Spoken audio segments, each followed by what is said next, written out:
Chergei will seek a statement from the Standing Committee on Health concerning the approval process and importation procedure for COVID-19 vaccines into Kenya.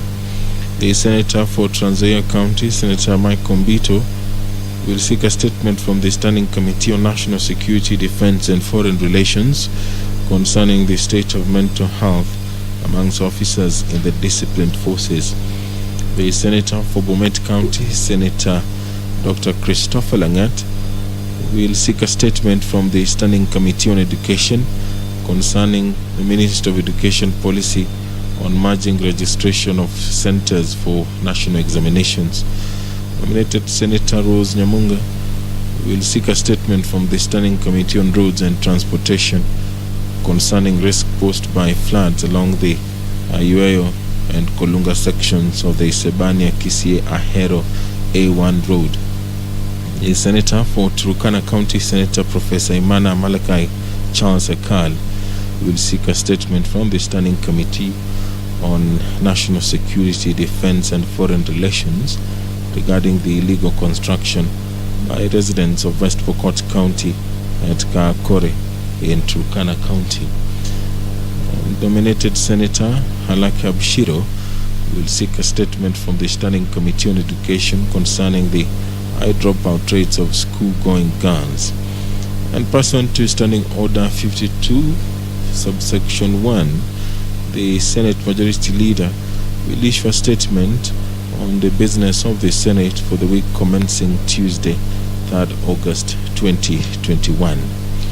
Among other businesses which will be transacted in the Senate this afternoon is the debate for the second reading, the County Vocational Education and Training Bill, Senate Bills number 6 of 2021.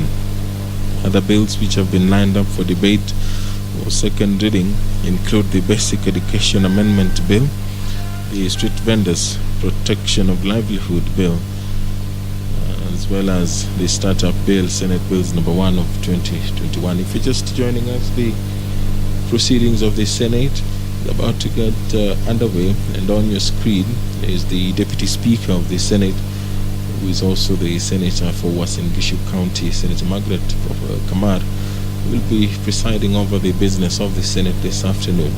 Now I hand you over for this live broadcast.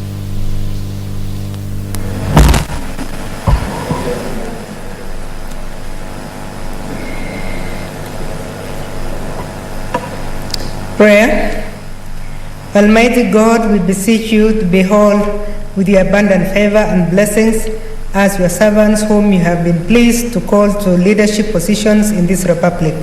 We seek guidance to treat and consider all matters that shall come under our deliberations in so just and faithful a manner as to advance the peace, prosperity, and welfare of our country and of those whose interests you have committed to our church. Amen.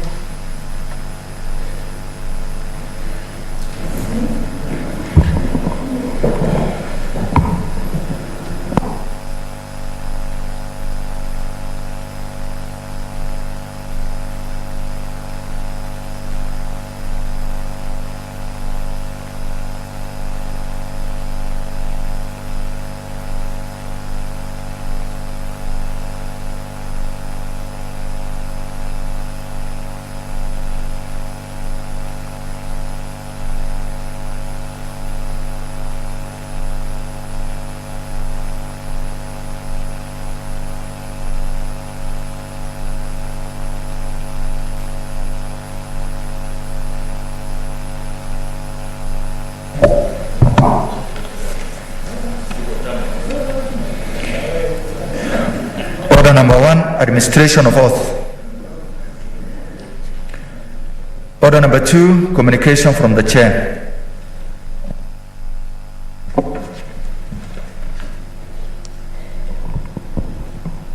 Honorable Senators, I have a communication to make regarding the 7th Annual Devolution Conference to be held from the 23rd to 26th of August 2021 in Wote, Makueni County. Honorable Senators, As you are aware, the annual Devolution Conference is one of the pivotal events for the devolution space that enables stakeholders to evaluate the performance of the national and county government institutions on policy, legislation, accountability, good governance, and service delivery, among others. The Senate continues to be a critical stakeholder in this discourse, and its participation in the conference cannot be gainsaid. Honorable Senators, the 7th Annual Devolution Conference is scheduled to be held from the 23rd to 26th August 2021 at the Makueni Boys High School in Wote, Makueni County. The theme of the conference is multi-level governance for climate action, and the overall objective is to strengthen subnational governments to act on climate change and develop stronger mitigation capacities. The upcoming conference is particularly unique in that it is the last annual conference.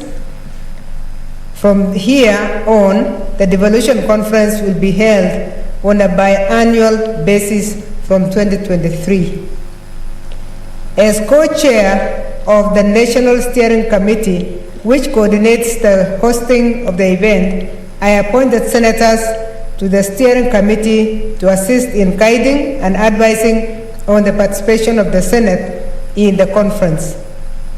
The committee comprises of Senator Mutula Kilonzo Jr., CPS MP, who is also the host senator, Senator Moses Kajwang, MP, and chairperson of the Standing Committee on Devolution and Intergovernmental Relations, Senator Rose Nyamunga, MP, member of the Speakers Panel, and Senator Victor Prengay, MP. Activities of the committee are supported by an organizing committee comprising of 13 members of staff. Senator Milko, please take your seat.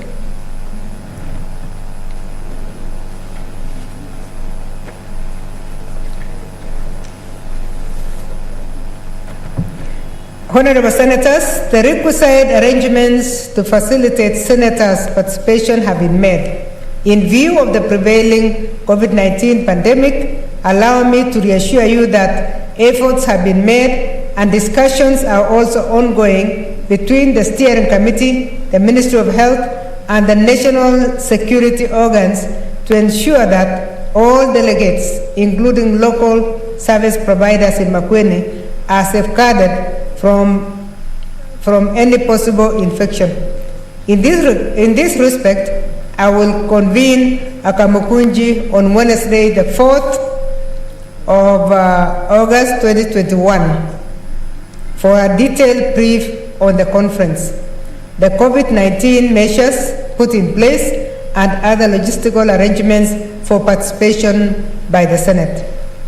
Honorable Senators, a number of senators have been identified to represent the Senate in the conference program as either session chairpersons or panelists, and correspondence to this effect have been made in writing. I urge the identified senators to cooperate with the steering committee and to closely work with the Secretariat to ensure the effective participation of the Senate. Honorable Senators, in conclusion, I also urge all honorable senators to save these dates and plan to participate in this important event in our devolution calendar. Senators may give their confirmation by signing a register to be circulated from today until Friday, the 6th August 2021. I thank you.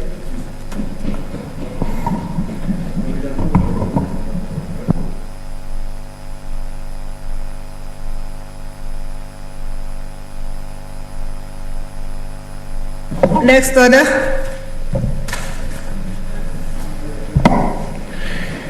Order number 3, messages. Order number 4, petitions.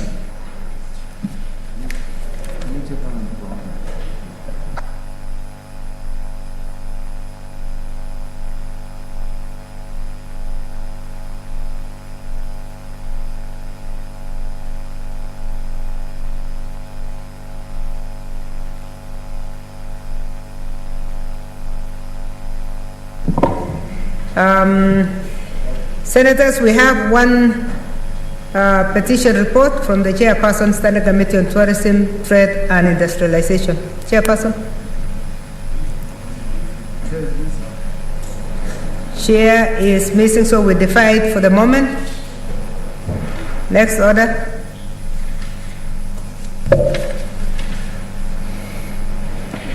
Order number 5, papers. Honorable Senators, the first paper is by the Chairperson, Standing Committee on Finance and Budget.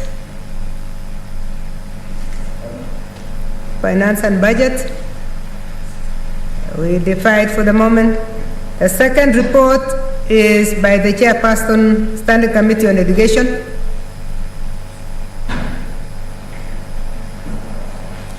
Senator Milgo.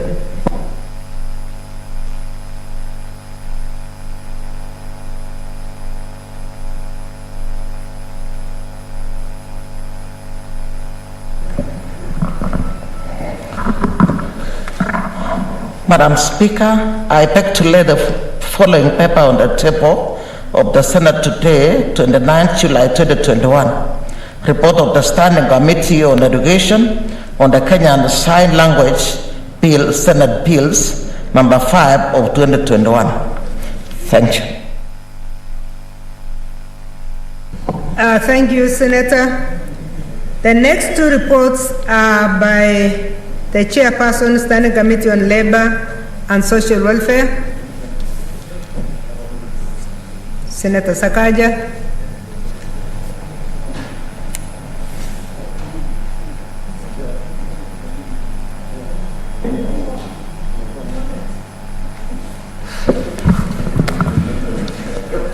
Thank you, Madam Speaker. Madam Speaker, today I beg to lay the following papers on the table of the Senate. Today, 29th July 2021. This is the report of the Standing Committee on Labor and Social Welfare on the County Hall of Fame Bill. This is Bill number 9, Senate Bill number 9 of 2021. Secondly, the report of the Standing Committee on Labor and Social Welfare on an inquiry concerning a statement raised by the Senator for Isiolo County, Senator Fatuma Dulo, MP, on dismissal of workers by the Wasongiro North Development Authority. Thank you, Madam Speaker. Thank you, Senator. I see an intervention from Senator Dulo. I guess that's on the fourth paper where she asked a question. Yeah. Honorable Senators, on using our standing orders, I will not allow more than 20 minutes. So, Senator Dulo, please be very brief, because I have seen two more members wanting to comment on something.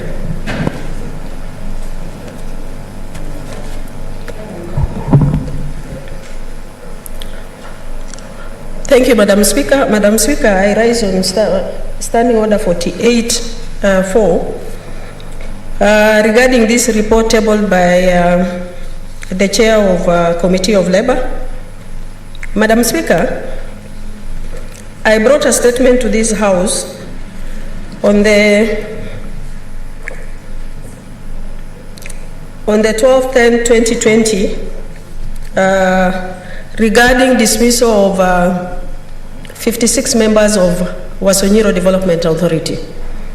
Madam Speaker, I don't want to delve so much on the report, or rather on the matter, but I want to say that when we bring statements to this House, we normally look for a remedy. Yeah, That is why we bring statement to the floor of the House. Number two, the matter before the committee is a heavy matter because it concerns members of public who are dismissed and procedurally. Because some of them were casuals over 10 years. They were subjected to 1-year contract and they were dismissed on the basis that they were not qualified, but they were all qualified. Now, I'm really happy with the investigation that was carried then by the committee because I sat in all the proceedings of the committee where ENDA appeared and also the minister appeared. But I have a few reservations as far as the recommendations is concerned because it doesn't address the real issues why I brought that statement to the floor of the House. And more importantly, the people who are laid off by ENDA. Number two, harassment by the CEO and the executive. Madam Speaker, let me say this. The committee has commendably observed that the employees at ENDA, in their observation, had been subjected to labor malpractices, injustices, and the committee has observed that the workplace at ENDA, this is in their observation, is hostile and characterized by miscommunication, intimidation, discrimination, and general mismanagement. That is basically what I brought to the floor of the House, and thank you for that.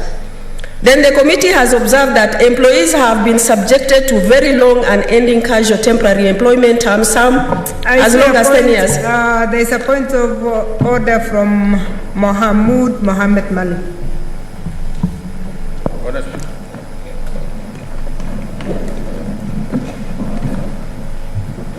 Madam Speaker, I don't intend to interrupt my good friend, Senator Procedural, but a report has been tabled by the committee. I did not see a notice of motion for the debate of that report. This is procedural for us to start the debating a report is what we tabled, which does not actually be moved as a motion for the House to adopt or reject. Yeah, is this in order? Senator Dulo made reference to Standing Order number 48.4. And if you read 48.4, the Speaker may allow the Senator who made the request for the statement under paragraph 1, which is what was done, or any other Senator to make comments for not more than 20 minutes. And that's why I say for any statement, I will not allow more than 20 minutes if you had me.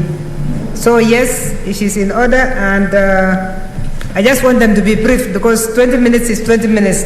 Today is a very tough day. Thank you, Madam Speaker. I'll be very brief. The committee has observed that hiring, promotions, and transfers at ENDA has been undertaken based on ethnic favoritism, nepotism, and cronyism. Thank you. The committee has observed that 8 employees were dismissed and procedurally and unfairly. But, Madam Speaker, having looked at the observation, it's unfortunate that the recommendation given by the committee for almost a year after investigation, when these officers are actually at home, these were people who served with that organization over 10 years, some of them.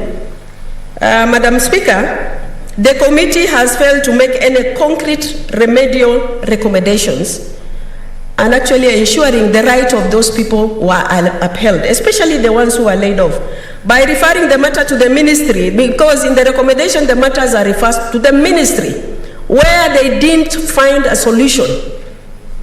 The matter is referred back to the same ministry that violated their right, KNCHR and GEC. These people have been before the ministry, before the board, and before CAJ. And it is referred back to the same ministry, which means the Senate has relegated its responsibility to a different entity where justice will not be found. Madam Speaker, again, the committee is unnecessarily duplicating functions of the Senate regarding this matter. Madam Speaker, the Senate has referred the matter to the ministry, and if you will see actually in the whole proceeding, you will see that there is intimidation, harassment by the CEO and being using CID and other institutions to intimidate the staff. I have a case of a lady whose office actually has been locked as a result of intimidation, and she was a finance officer, and I can table the padlocks that had been put on her door by the executive from that institution. I'll table it. Number two, there is a lady who is 58 years old, a PWD. After she appeared before the committee, she was interdicted, having worked with the organization all these years. Madam Speaker, really, this is a house of justice. I am representing the people of Isiolo here. If people's rights are violated, and this is the house that needs to address those violations, but referring the matter back to the ministry, it means Senate has relegated its responsibility. Because you will see that actually promotion are all based on tribalism, chronism, and those who are related to the CEO. And I requested the committee, if they can only visit that institution and see what is happening, then that is when a solution can be found in the current situation. Madam Speaker, I'll stop at that. But I feel this matter needs to be addressed further. I'm not satisfied. And if I'm not satisfied from the practice, this House has a right to refer the matter back to the committee or will come up with a solution, because these are Kenyans whose rights are violated, and they are right now at home. They don't have jobs. Their kids are in school. They cannot pay their rent, having worked for that institution over 10 years. Madam Speaker, I feel that my statement has not been addressed, and I refer back the matter to you for your intervention. I thank you. Thank you, Senator Matthias Stewart. And then you are about 6 of you. The numbers are growing. So I would rather you spend 1.5 minutes because, because I have, as I say, Speaker, kwa hisani yako ungelipa hata kama dakika 3 ningemaliza. Tafadhali. Mimi nikiwa mmoja wa wale maseneta ambao walikuwa judge katika hii koti. Ambayo ilikuwa na deal na wafanyikazi. I can see Senator Speaker, asante sana. Asante on your behalf. Go ahead. Asante sana Speaker. Speaker, kwanza nataka kumshukuru dadangu Dulo kwa kuweza kuuliza kitu kama hichi. Speaker, uzito wangu mimi niko mmoja wa kamati hii ya Leba. Lakini Speaker, uzito ambao unanifanya mimi niweze kuongea sasa ni kwa sababu ninaangalia ripoti ambayo mama mlemavu ambaye tokea azaliwe hajakuwa sawasawa na wale mama wengine ambao wanaweza kujitafutia, alipata kibarua mahali kama hapa, na teteo lake ama tegemeo lake kubwa ilikuwa kumuona dada yetu Fatuma Dulo na kuweza kumweleza masahibu yaliyomkumba ili apate msaada, na amefika hapa. Jambo la kusikitisha, Speaker, tunataka wafanyikazi wale walemavu waendelee kupata kazi na wafanye kazi, na wamefanya kazi pale. La kusikitisha zaidi ni kwamba wamefanya kazi miaka mingi pale ndani, sio chini ya miaka 10. Leo wameambiwa waende zao nyumbani. Waende wapi? Hilo ni jambo la kuuliza la kwanza. Jambo la pili, kamati yenyewe ambao mimi ni mmoja wao na keti katika ile kamati, ilipitisha ya kwamba hawa waliachishwa kazi kinyume cha sheria. Baada ya kwamba mfanyikazi ameachishwa kinyume cha sheria, na imekuja hapa ndani ya kamati, na kamati imethibitisha wazi ya kwamba waliachishwa kazi kinyume cha sheria, hatua itakayofuata sasa ni kamati iseme ya kwamba kwa sababu waliachishwa kinyume cha sheria waregeshwe kazini tena. Jambo la kushangaza ni kwamba kamati sasa inaosha mkono kama koti ile ya Biblia ya Pontius Pilate, akisema ya kwamba mimi siko huko, huyu mtu hana dhambi. Lakini sasa mimi sitaki kusema, nyinyi mnasema. Tunawaregesha tena kwa wale watu ambao walikuwa wanataka kuadhibu. Sasa wao tegemeo lao kubwa, Speaker, ni kwamba hapa ndio watapata msaada. Sisi tunawaregesha tena katika mdomo wa simba. Kweli hawa watu watapata haki kule? Mimi naona uamuzi huo kidogo, kwa maoni yangu, for the sake of the members urudi, who may not be understanding you because you are talking very good Kiswahili. You are saying you are a member of the committee. Yes. And if you are a member of the committee, are you differing from the report? Speaker, kwa ruksa yako naweza kusema ule ukweli, na kama ukweli unenwe ni kwamba mimi hii japokuwa ni member wa hii committee, lakini hii sikukubaliana nayo. Huo ndio ukweli wa mambo, na ndio sababu nimesema nitapata nafasi na nitasema hapa. Siwezi kuwa hapa nikapiga makofi kwa sababu mtu amepoteza kazi na mimi hapa ninaweka kidole ninasema ni sawa apoteze kazi. Ndio mimi ninasema maoni yangu hapa ndani ya kwamba uamuzi kama huu afadhali urudi tena katika bunge hili la Senate na irudi tena katika kamati, tuchunguze vizuri zaidi ili hawa watu wapate afueni warudi kazini. Asante Speaker. Okay, Senator, I'm trying to check whether you signed against the report.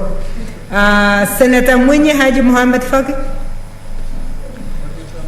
Asante Speaker, mimi pia natoa kauli yangu kuhusiana na ripoti hii. Nimeangalia kwa mtazamo fagia ripoti hii na nikaona kwamba katika mapendekezo yao, moja ni kuwa malalamiko ya walalamishi yarejeshwe katika wizara pamoja na taasisi nyingine zikachunguzwe, wakati wao waliamini kwamba bunge la Senate ndio mahali ambapo wataleta malalamishi yao kama hatua yao ya mwisho. Kwa hiyo Mheshimiwa Speaker, mimi sikubaliana na uamuzi huo, kwa sababu hiyo ni wapaka mafuta kwa nyuma ya chupa, kwa mgongo wa chupa, Mheshimiwa Speaker.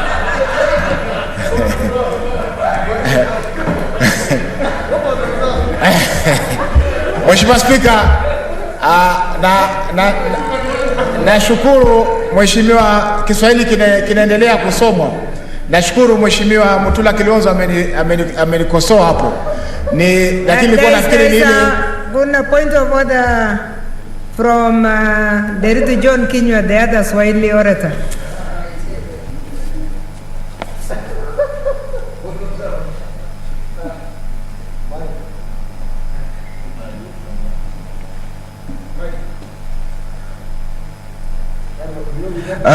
Asante. Bwana Speaker, sikutaka kuongea kuhusu hili jambo, lakini ninajua kwa nini amekosea, kwa sababu nimekuwa nikimfuatilia kwa hii mambo ya mgongo wa chupa, lakini najua kwa nini amefanya makosa, kwa sababu wakati sisi tunasema mambo kwa Kiingereza bottom up, nimekuwa kila wakati nikimsikia akisema, kwa hivyo ndiposa amefanya haya makosa na namuelewa. Asante bisa.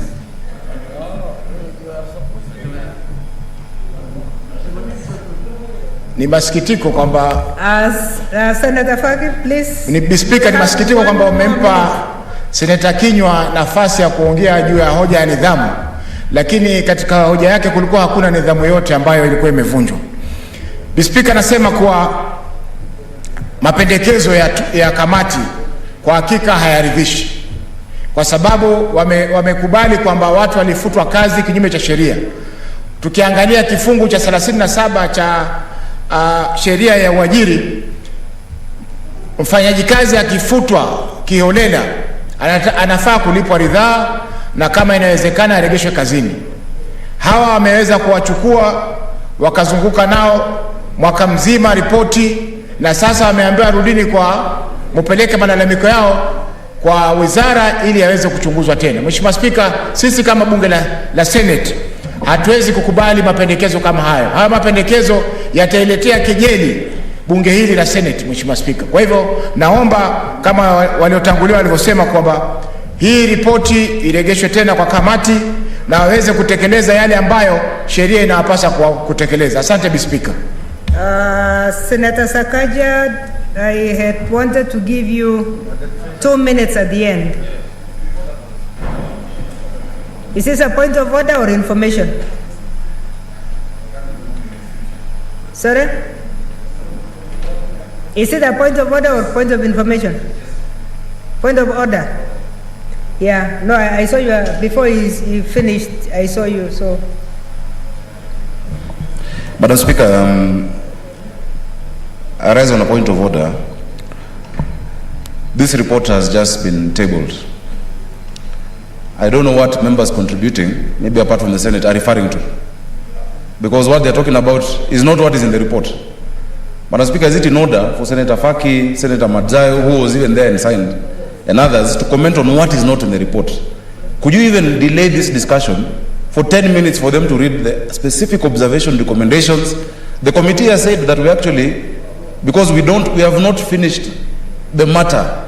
Madam Speaker, you have ruled before that in this House, committees are in charge of implementation of the reports. We've had all the sides. We've said there's an issue with HR. We've given them time and the ministry to tell us the remedial action. And we've even said that the committee is going to visit. So why jump the gun and speak about things that you have not read? We have said this is a report on a statement, not a petition.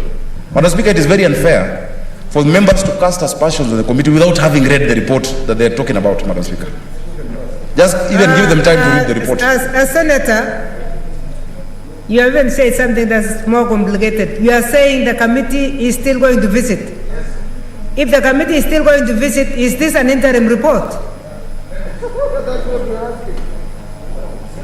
Because if it is an interim report, then we need to know so that we know that there is still work that's going to be done on this report.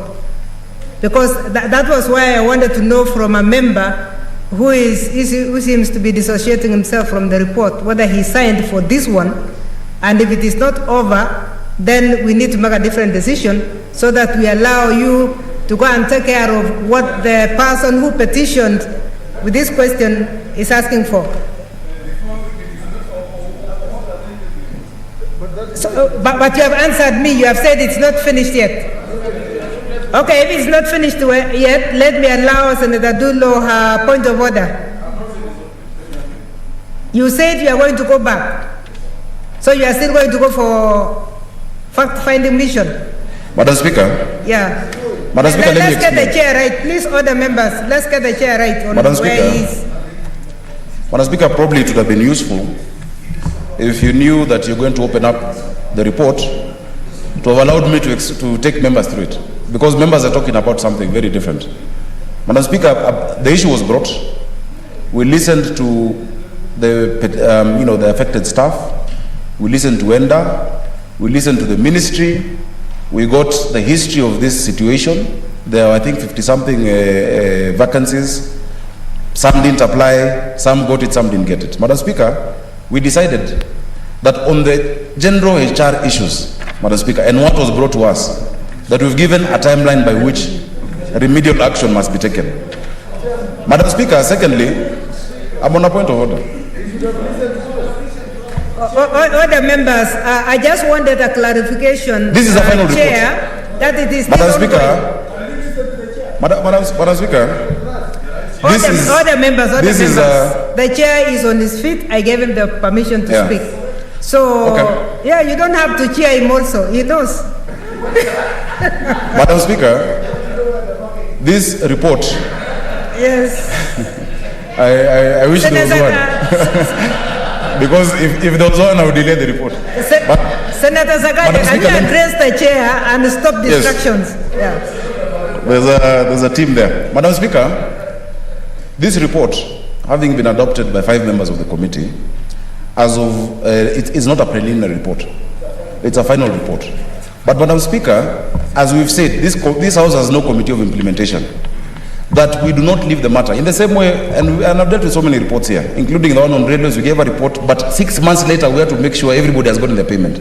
And we've committed that we're also still going to go back to ENDA to make sure what they have promised, the remedial action they promised, is taken. That is the report. Finally, Madam Speaker, when members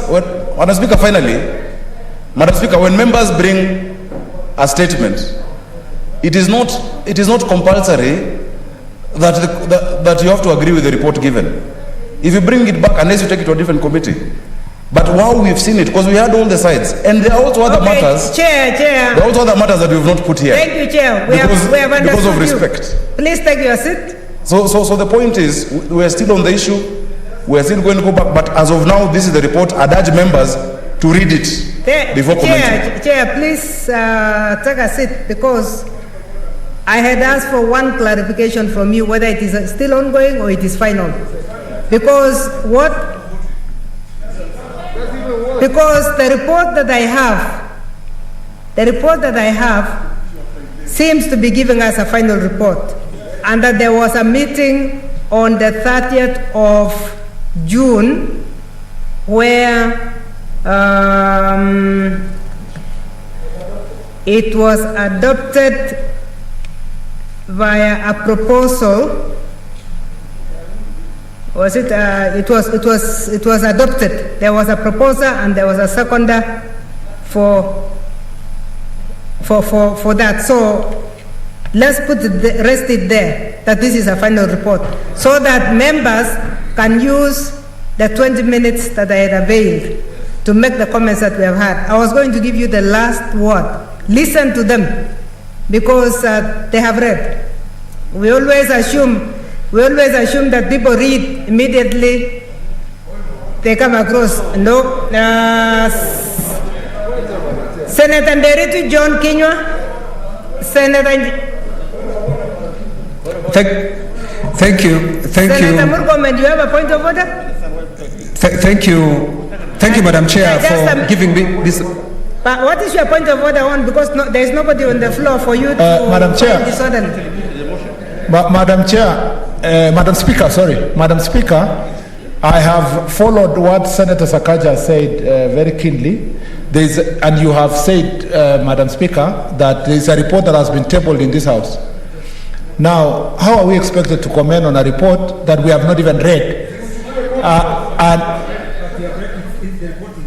Wait, if the report, Madam Speaker, this is a very serious point of order. If anyone else has a different one, they can raise.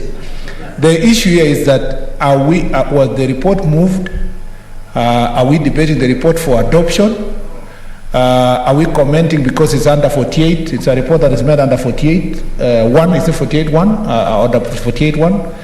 Madam Speaker, if that be the case, tabling is not enough. If it's a report that is a statement made under 48, then a statement should be made first by the chair, and then I will comment. Senator. We don't want to rule you out of order because you arrived when the chair had already tabled. The chair has already made his statement, and we are now using. Order members. The chair has tabled the report. Our procedure is when the chair tables a report, according to Standing Order 48.4, the Speaker may allow, as the senator who made the request and any other member, to make comments on or observations in relation to the report for a maximum of 20 minutes. If you do not have the opportunity to go, because the minute you see your order paper, we expect you to go to the documentations room and get a copy for yourself, unless you don't have interest in the report. But if you have interest, it's always there. So my assumption is that any member who went and picked is aware of what they want to say. And Kinyua, please, 2 minutes to finish your statement. Thank you, Madam. This is unprecedented.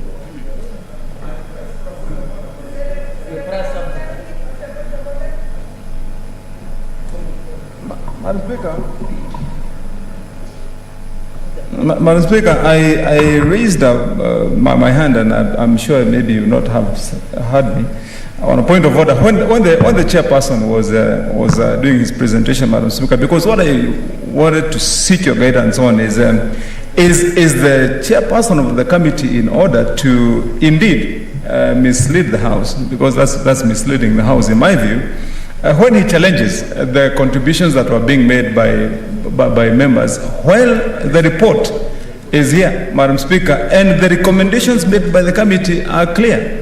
As Madam Speaker, as day and light, and indeed in their recommendation number 2, they have clearly referred this matter back to the ministry, and they have relegated the same mandate that had been given to the committee to come up with a conclusion to the ministry, to then recommend back to the committee the measures they are taking. And so, in simpler terms, Madam Speaker, then what that means is the committee has simply abdicated the responsibility. We got your point. Please don't go beyond the point of order. So, Madam Speaker, my point is very simple, that I think the chairperson of the committee is indeed out of order to mislead the committee. The report is absolutely what the members have said, Madam Speaker. Yeah, I've heard you.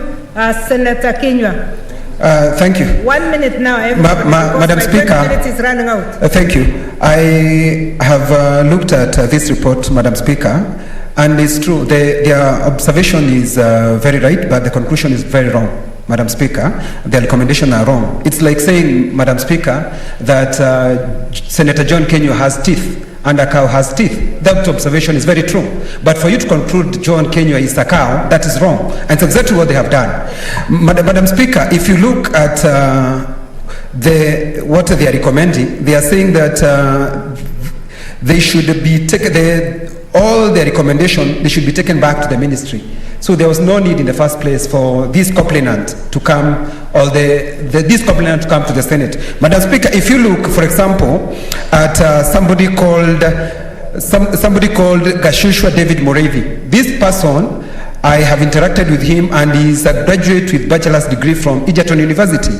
And from what they investigated, they said this person did not exist anywhere, Madam Speaker. So what I want to say, and with a lot of respect for the chairman, who is the chairman of the committee, and he has been sitting in many committees and he's been doing a good job. But on this one, Madam Speaker, I am feeling that they need to bring this report back to this House so that it can be investigated again. Look at what they are saying. They are giving the ministry 3 months so that they can go back and check the milestone in terms of implementing what they have recommended. Madam Speaker, it is this House that is supposed to make sure that many of these recommendations are implemented. Madam Speaker, they're even saying that we don't have the capacity as Senate to micromanage the institution. Madam Speaker, we are not micromanaging that institution. All what we are doing our oversight duties. So I am concerned why but Madam Speaker, I agree. That's why many of the senators who are sitting in that committee are disagreeing with this report. Thank you, Madam Speaker. Thank you, Senator. Senator Mutula, 2 minutes. And please, I'm not taking new members on this one. I only have Senator Wambua and Senator Musurube, 2 minutes each. Thank you. Madam Speaker, Madam Speaker, we will not mince words. This report is terrible. This is a terrible report. The committee, and Senator Kinyua has mentioned, says the ender must not be micromanaged. The minute you made that conclusion, you compromised yourselves. Completely compromised yourselves. Because we are an entity, and an entity that does oversight to public institutions. Madam Speaker, would you be surprised that the Treasury allocated this entity 406 million shillings this financial year? We are aware. Now, the 56 people who have been fired last year in 2020 were fired during COVID. During COVID, if you look at the list of people who have been fired, presupposes that there's somebody in that institution who is keen on hiring people of their own kin. Yes. It's not for nothing that they have fired people from all over the country. They have replaced them with people of their tribe.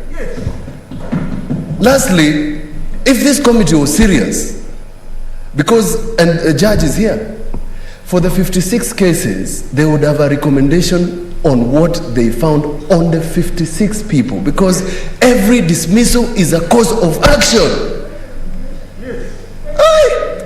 Point of information from Senator Dullo. Dullo, please be very brief, because the minutes are... I have finished my For your minutes. information, Senator Mutula, the 56, after I brought the matter to the House, they reinstated 42 and left out the rest on the basis that they are not qualified. And one of them is the one mentioned by Senator Kinyua, who is a graduate and is not qualified. And the reason is because he is not a relative or a tribe of the CEO. That is why he was not returned. Senator Dullo, be careful not to make the conclusions. We're expecting the chair to give us the conclusions, because those are the people who investigated. In fact, this is the position. I have a minute remaining. It's 1 minute actually. Yeah. I'm checking. Yeah. If there were 56 and 42 are reinstated, there should be a table showing they were reinstated. So that in the table on reinstatement, we check what discretion they used. So that we check whether the 8, there was an injustice or discrimination. Madam Speaker, this committee, my view, they should stand down on this matter. Stand down, just stand down. Stand down and allocate another committee. We, the Legal Affairs Committee, are prepared to handle this matter. Thank you, Senator. We're ready. You have Thank finished you. your minute, Senator Wambua, so I can come to the chair. Very interesting. Thank you, Madam Speaker. Madam Speaker, I will address myself to only 2 issues. One, observation number 16. Madam Speaker, that observation in itself tries to cast aspersions on the work of a Senate committee or the Senate in total. Madam Speaker, that observation is a very dangerous observation. Saying that ENDA should not be seen to be micromanaged by who and on what. So, Madam Speaker, issues must be raised. HR issues in all institutions, if they arise, they must be raised, and answers should be provided to the issues raised. That does not amount to micromanaging. We're just inquiring into what's happening. Thank you, Senator. Secondly, Madam Speaker, I am of the view, very, very important view, that committee is saying that they will go back to site after 3 months. To do what? They have already made their recommendations, they have made their observations. Madam Speaker, that committee should stand down and give this job. Senator, sorry, it was not Musurube, it was Senator Mohammed who has been flicking on and off. That is the last one, then I'll come back to the chair. Madam Speaker. No. It's too late, please. Yeah. Madam Speaker, we didn't want to debate this report before, but Madam Speaker, I come from that region. ENDA is Wasinyo North Authority, which covers 100% my county and many other counties. Madam Speaker, after the inquiry which was made by the member, I've not read the report, but I know the story of the 6 people. The 56 were actually cash for many years, and I wanted to regularize. So they asked them to apply. They applied, and those who qualified were taken, that's what they're getting. And ENDA apparently covers all the counties. Madam Speaker, we want the report to be substantively moved so that we can debate it, so that because facts come out. Because the way it's coming now, the member has moved under 48.4, which is supposed to be comment for 20 minutes. We have now been talking for 1 hour. We have debated the report actually in a very procedural matter. Madam Speaker, I think to be fair to that report and to the authority itself and also to the committee and the Senate, we need that report to be substantively moved and be tabled so that we can, because we are doing something which is very procedural now. Thank you, Madam Speaker.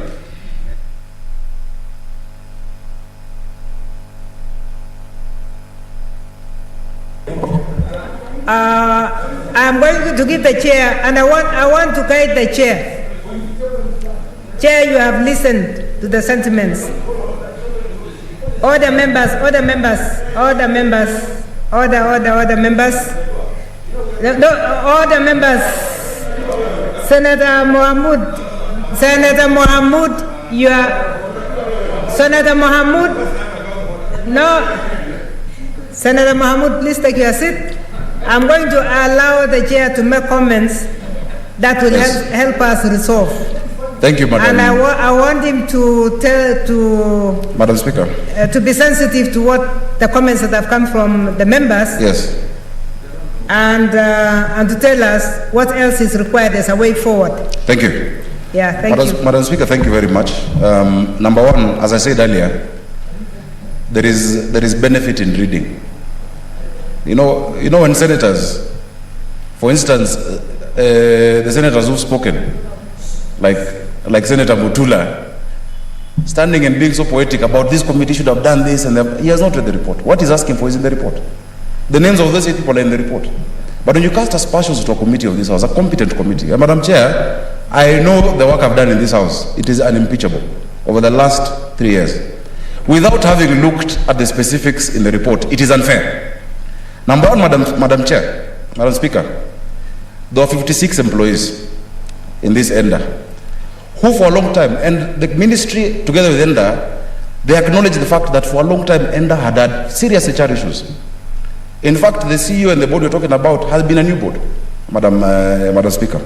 That when they came in, they started the process of actually, rationalizing that stuff. The 56 advertisements were not external. So when Senator stands up and says somebody is firing people to hire their cronies, from where? The 56 were not external. Madam Speaker, of the 56, 50 applied for the advertised positions. 1 applied for an unadvertised position that is not there. 5 did not apply. Madam Speaker, out of the 56, 42 are reinstated. Maybe the language used is wrong, but I don't see how you'd have wanted us to say you must hire this specific person as a Senate. And they're absorbed. The names of those 8 that Senator is asking for, Senator Mutula, are in the report. The names of the 8. So, Madam Speaker, don't look at this, read the whole report. Madam Speaker, the names are in the report. Madam Speaker, additionally, we acknowledge that process of rationalization, including what department one is in. Because, Madam Speaker, when you bring a statement and you have an outcome that you want, we cannot. That this person must be in a certain department. Madam Speaker, even if that comes to my committee, I will not do that. We cannot dictate that. But, Madam Speaker, what our work is to do, because I've dealt with the numerous labor issues in all of your counties. Madam Speaker, what we must just allow me to finish. Madam, I don't want to get into. I would rather, Senator Mutula, I don't want to get into an argument. Have a way forward. I'm giving the way forward. Allow me to finish because it's a report that is final. Okay, Senator Mutula. Just give me time. No, listen. Why don't you listen? You see, we as a Senate, our work is to pass recommendations. When you table a report, it's the recommendations that are actionable. We are simply saying there are no recommendations on that table. Yes, it's not that we don't know. So it's not a point of debate, but don't mislead the House. Madam Speaker, that's debatable, and Senator Mutula is completely wrong. Listen, Chair. Madam Speaker, let me read out the recommendations properly. After having done that, we listen, then we sympathize. I did not want you to go there. No, I must, because, Madam Speaker, on the record of this House, recommendations are being read out that are not our recommendations. And that is in the record of this House. Madam Speaker, listen. I beg the House to listen. We said that the ministry and of RD, together with the management, must give us a report, comprehensive milestones on the status of the women capital reforms, and all the other, first of all, for what's under their purview. Number 2, we said within 1 month, Madam Speaker, they must give us specific remedial measures taken to address the specific issues raised in the statement and the affected staff, the 8 of them. Number 3, Madam Speaker, we have commissioned the National Gender Inequality Commission and Human Rights Commission to conduct an investigation on human rights violations. When somebody comes and says that my human right has been violated like this, someone says it has been done, someone says it has not been done. We cannot take a side. It is he say and she say. Madam Speaker, this Senate must be objective. Number 3, we've said that once we've received those 2 reports as a committee, and I've gone to that county more than 3 times, once we receive that report as a committee, we shall go back to the site and we shall give further engagements and further recommendations. I don't see what else can be done, Madam Speaker. That is the position. Thank you, Chair. That is a report understanding Order 48. If there was a petition or a motion, it could have been dealt with in another manner. Thank you, Chair. Madam Speaker, and I stand on that position. Thank you, Chair. Other members, it is true that under statements, normally we don't come and move a motion to debate a report. It's only the 20 minutes that give us the leeway. Fortunately, for the 20 minutes, some members read the report, others don't read the report. Those who read the report, in most cases when you don't have time, you read the observations and you read the conclusions. So most members have read the observations and the conclusions, and that's why they're wondering why there is no strong relationship as observed by different members. I do not think, as the member who asked the question, that there was a problem in the investigations. Because in her own words, she has said the committee did a commendable job, they have given very good observations, that the conclusions were short. I want to suggest this way. We are not looking for another committee. We are going to ask the same committee because we have found that, we have observed that there are members of the committee that do not meet, that there are members of the committee that some don't seem to be in agreement. Chair, I want to strongly recommend that you sit with your committee, look at your observations. If there is any gap that you need to fill, you fill it, and then reintroduce the report back. Thank you, and thus it has been ordered. Thank you.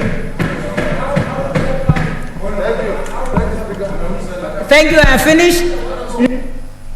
Next order.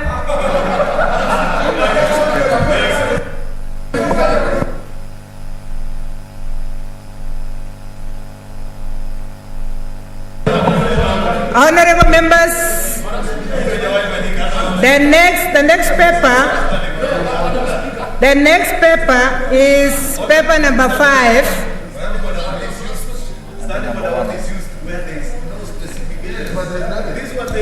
Order, members. Please take your seats. Take your seats, members. I would also like to inform.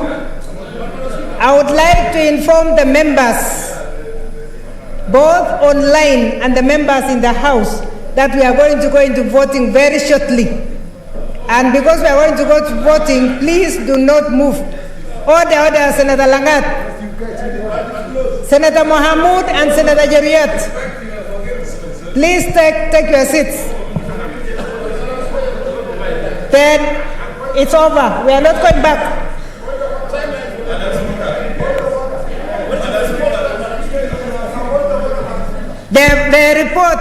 The report, we're expecting that report in only 14 days. Because, 14 days. You have ruled. That's the end. I have ruled and we are not revisiting that. If you need guidance, you will approach us differently. But we are okay. So that's why we have ordered. Yeah. Senator Mutula, paper number 1, report on the standing committee. Is it on the same one? Why is there something else coming in between?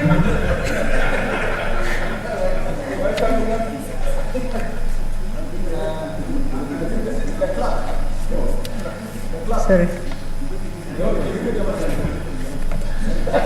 Madam Speaker, this House is a House of rules, and the standing order is very clear on what language is used in this House. Yes. Madam Speaker, when you were standing, Senator Cheriot was standing. And in the process, Senator Langat, Madam Speaker, shouted and said, Senator Cheriot, sit down, respect your poker. What is poker, Madam Speaker? And how can Madam Speaker be called poker in the Senate, Madam Speaker? I think that was Greek and none of us understood. Senator Lagat. What is that? Give me. Okay, thank you, Madam Speaker. Just wanted to inform Senator Murkomen not to be collecting fatigue talks that goes around the corridors and bringing into the House because they are not in record. So okay, I just wanted to say it wasn't referring to you, neither anybody was just talking about our own things here. So I'm sorry, Murkomen. Thank you, Senator Mutula. Paper number 1, report on the Standing Committee on Finance and Budget on the Prompt Payment Bill, Senate Bills number 16 of 2021. Thank you, Madam Speaker. I'm sure we'll find out what that means in a few minutes. Madam Speaker, I beg to lay the following paper on the table of the Senate. Report on the Standing Committee on Finance and Budget on the Prompt Payment Bill, Senate Bill number 16 of 2021. Thank you. Thank you. The last one is paper number 5, report on the Standing Committee on Health on the special audit report of the utilization of the COVID-19 funds by the county governments. Chairperson, Standing Committee on Health.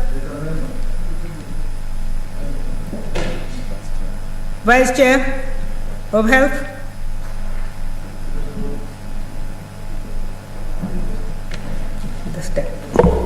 Thank you, Madam Speaker. Madam Speaker, I beg to lay the following paper on the table of the Senate today, the 29th of July, 2021. Report of the Standing Committee on Health on the special audit report on utilization of COVID funds by the county governments. Thank you, Madam Speaker. Thank you very much. May I use my discretion to allow for the statement under 52.1, then we go to 48.1. Thank you, Madam Speaker. Madam Speaker, I raise pursuant to Standing Order 52.1. I hereby do present to the Senate the business of the House for the week commencing Tuesday, 3rd August 2021. Madam Speaker, on Tuesday, 3rd July 2021, the Senate Business Committee will meet to consider and approve business. On that day, the Senate will consider bills at the second reading stage, motions on reports of various standing committees as contained in the program of Senate business. The Senate will also continue with consideration of bills, motions, petitions, and statements that will not be concluded in today's order paper. On Wednesday, the 4th August 2021, the Senate will continue with business that will not be concluded on Tuesday, 3rd August 2021, and any other business scheduled by the Senate Business Committee. On Thursday, the 5th August 2021, the Senate will continue with business that will not be concluded on Wednesday, the 4th of August 2021, and any other business. Madam Speaker, as the House is aware, the Senate has been in the process of republishing bills in line with the judgment of the High Court in Constitutional Petition number 284 of 2019. As of now, a total of 61 bills have been published. Out of the 61 bills, 21 are undergoing concurrence pursuant to Article 110(3), 29 are at the second reading, and 8 bills are at the committee of the whole stage. Madam Speaker, honorable senators, as indicated in today's order paper, there are 7 bills scheduled for division at the second reading stage at orders number 8 to 14. Further, there are 6 bills scheduled for committee of the whole stage. I take this opportunity to urge senators to avail themselves this afternoon for the division, and also urge the responsible senators and respective standing committees, chairpersons, to be available for the committee of the whole to allow for smooth transition to the next stage. Madam Speaker, I take this opportunity to applaud committees for their effort in processing file statements and petitions referred to them. However, there is still a number of petitions pending conclusion in the Senate. I urge respective Senate standing committees to expedite consideration of the petitions and any other pending business, and table reports pursuant to the standing orders. Madam Speaker, I thank you and hereby lay the statement on the table of the Senate. Thank you.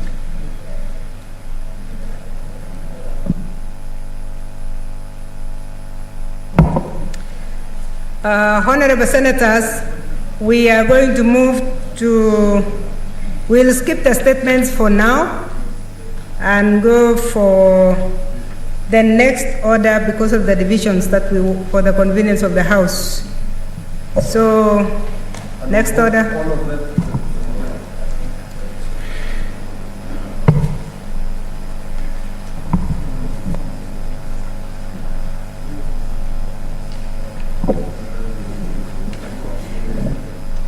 Okay, so order number 7, we have stood down and we are going to, can we now read, can the clerk please read orders numbers 8, 9, 10, 11, 12, 13, and 14. Order number 8, the County Vocational Education and Training Bill, Senate Bills number 6 of 2021, second reading division. Order number 9, the Basic Education Amendment Bill, Senate Bills number 4 of 2021, second reading division. Order number 10, the Street Vendors Protection of Livelihood Bill, Senate Bills number 7 of 2021, second reading division. Order number 11, the Startup Bill, Senate Bills number 1 of 2021, second reading division. Order number 12, the Office of the County Printer Bill, Senate Bills number 13 of 2021, second reading division. Order number 13, the Salaries and Remuneration Commission Amendment Bill, Senate Bills number 31 of 2020, second reading division. Order number 14, the County Licensing Uniform Procedures Bill, Senate Bills number 32 of 2020, second reading division.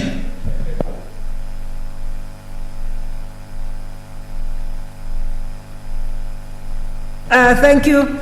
Can the division bill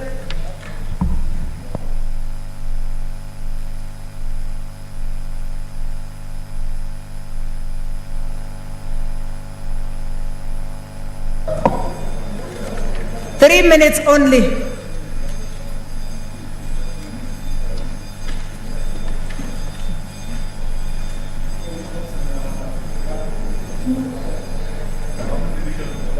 Six. Yes, all at once. Yes. 7.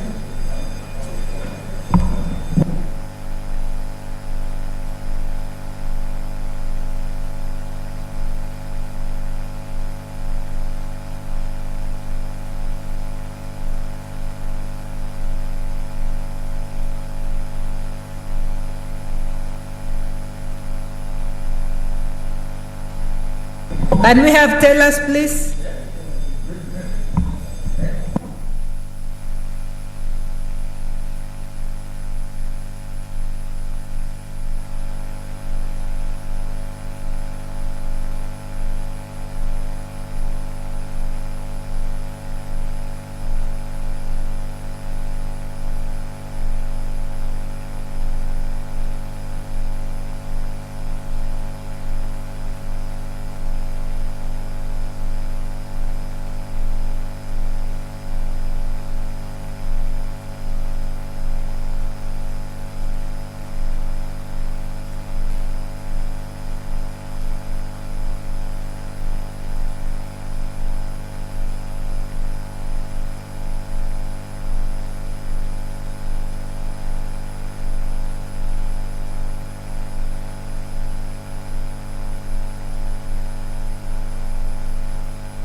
Honorable senators, please take your seats.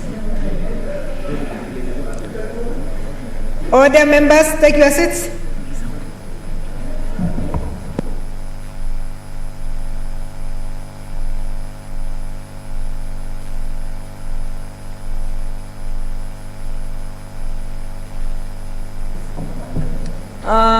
Honorable members, if you are outside, come in. We'll give you another 2 minutes bell, 2 minutes of the bell.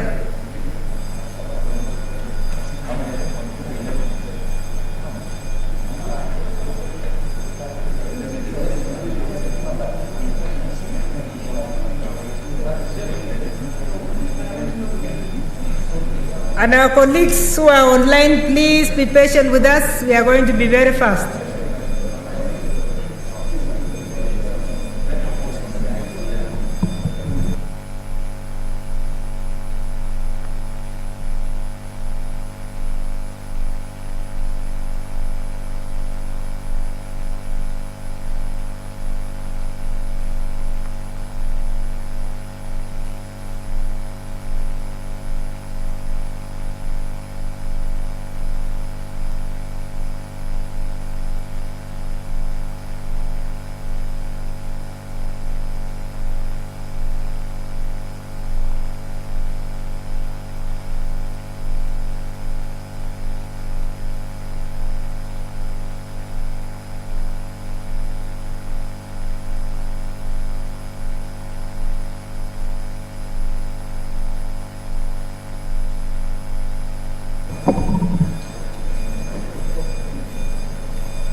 Order members, please take your seats as I put the question. Order members, I would now like to put the question that the County Vocational Education and Training Bill, Senate Bills number 6 of 2021, be now read a second time.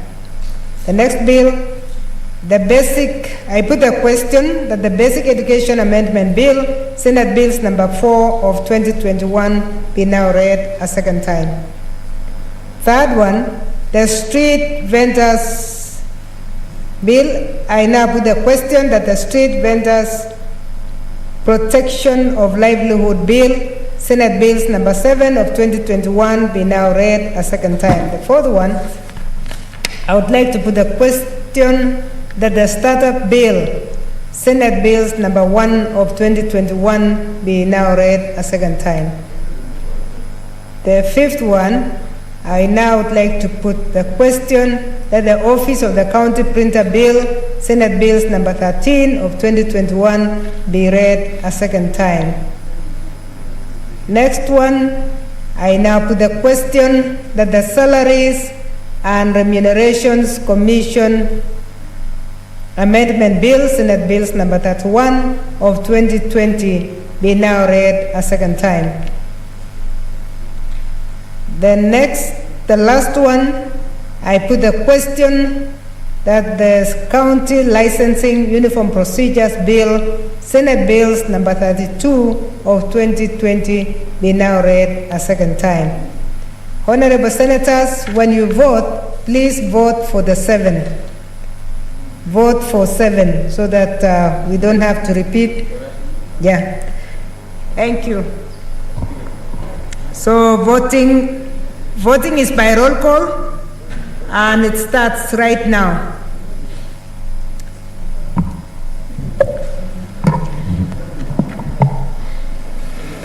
Senator Adan Dulo Fatuma. I vote yes for the 7.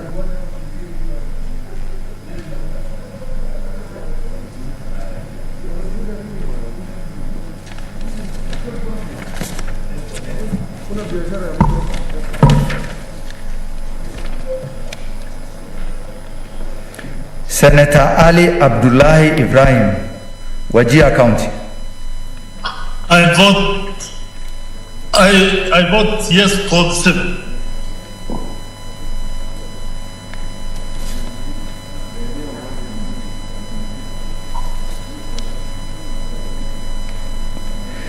Senator Boy Isa Juma, Kwale County. I vote for the 7.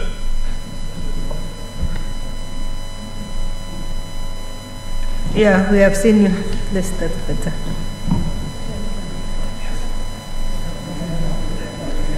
Senator Cherarkei Samson Kiprotich, Nandi County.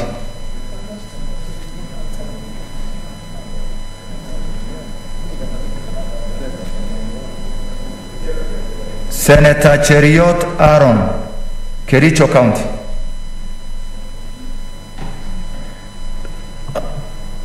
Madam Speaker, I vote yes on all the 7 bills.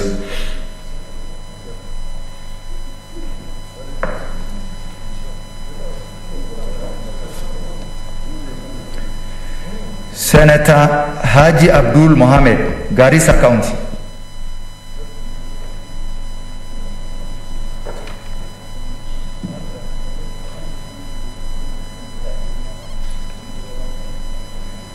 Senator Hargura Godana, Marsabit County. Madam Speaker, I vote yes on the 7 bills.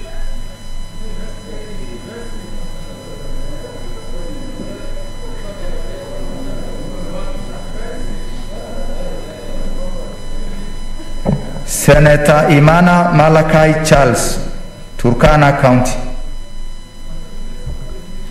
I vote yes for the 7.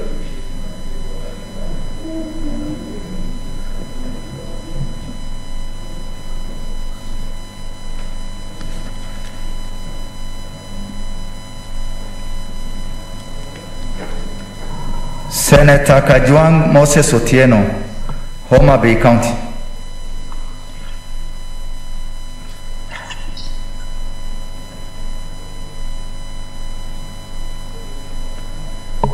Senator Kamar Margaret, Wachingishu County. I vote yes for the 7 bills.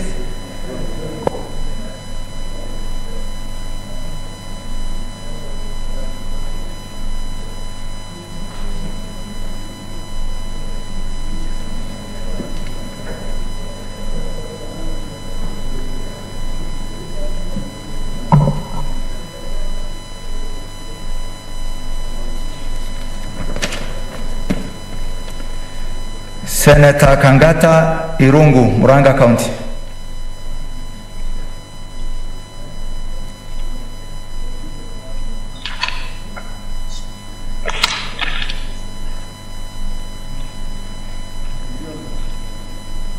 Senator Ghaniri George. Madam Speaker, for and on behalf of the great people of Vihiga, I vote yes for all the 7 bills. Senator Kibiru Charles, Kirinyaga County. Madam Speaker, on behalf of the Kirinyaga County, I vote yes for the 7 bills. Senator Kihika Susan, Nakuru County.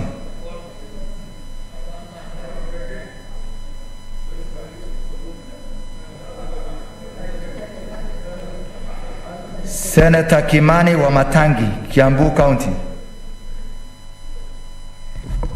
Madam Speaker, I vote yes for all 7 bills.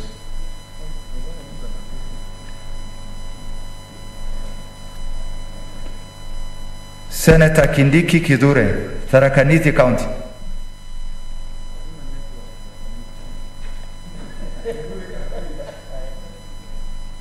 Senator Kirinyaga Ephraim, Nyeri County.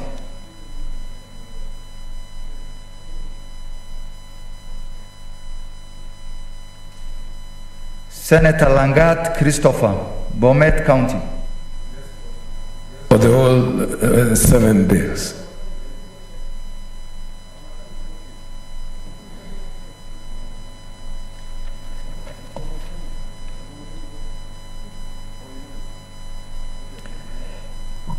Senator Leleguel Tumbesi, Samburu County.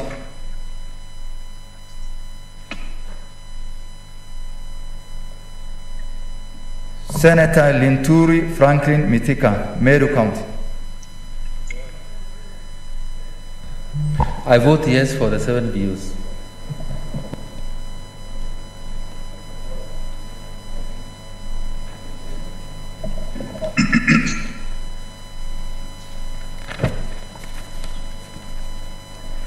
Senator Loitiptip Anwar, Lamu County.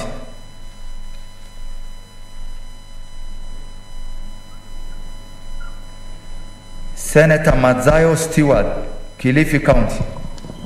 I vote yes for all the 7.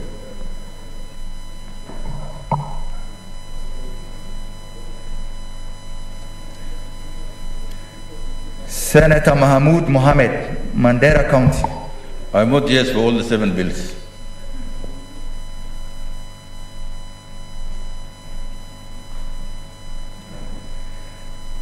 Senator Malala Cleophas Wahungu, Kakamega County.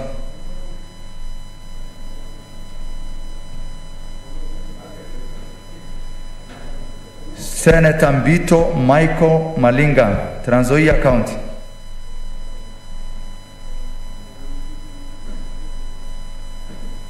Senator Mbogo George Ochila Ayako, Migori County.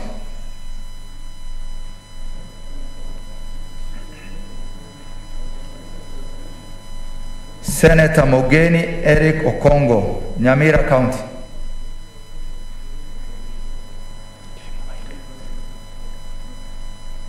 I vote yes for all the 7 bills. Thank you.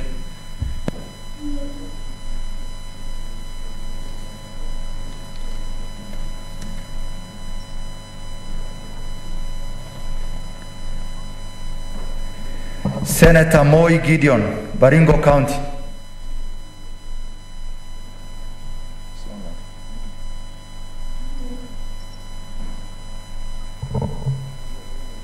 Senator Mpaye Philip Salao, Kajiado County.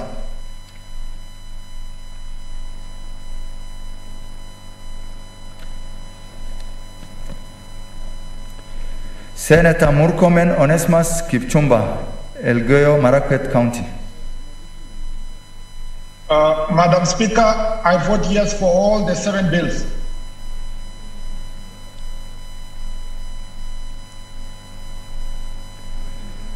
Senator Mudama Agnes Kavindu, Machakos County.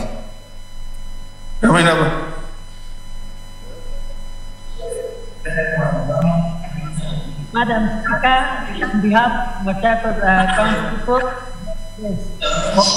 Thank you. She said yes. Can you hear me?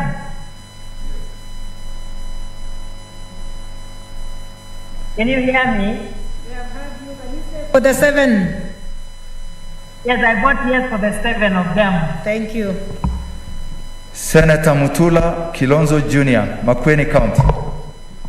I vote yes for the 7. Thank you.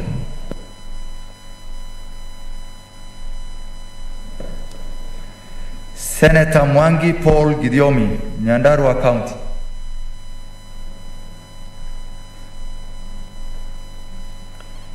Senator Mwaruma Jones Mwashushe, Taita Taveta County. Madam Speaker, I vote yes on each of the 7 bills.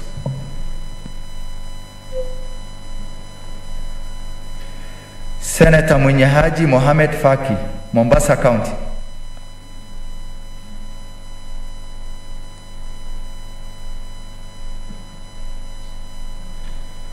Senator Nderitu John Kinywa, Laikipia County.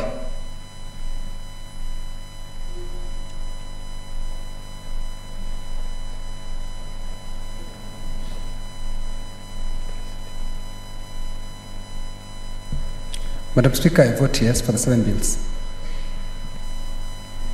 Senator Olekina Ledama, Narok County. Madam Speaker, I vote yes for the 7 bills.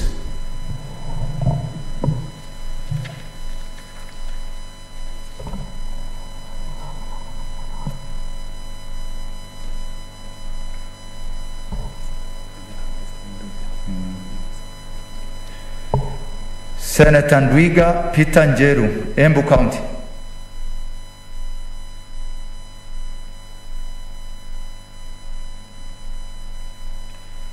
Senator Ongeri Samson.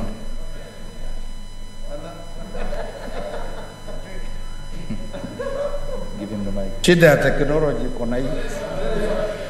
Oh. Yeah, Embu County votes yes for the 7.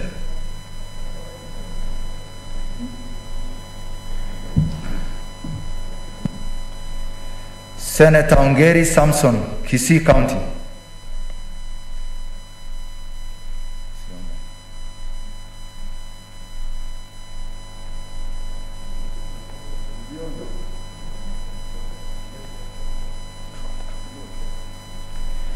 Senator Orengo James, Siaya County.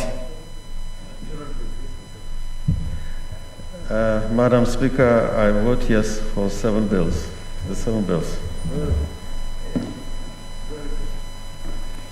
Senator Outa Frederick Otieno, Kisumu County. Madam Speaker, I vote yes for the 7 bills.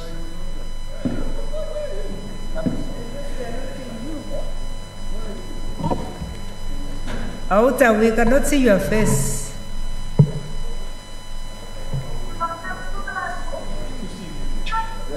Madam, you cannot see my face. Yeah, your face Madam, is nowhere.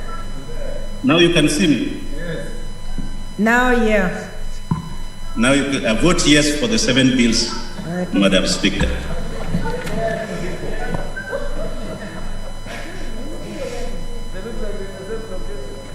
Senator Fogisio Samuel, West Pokot County.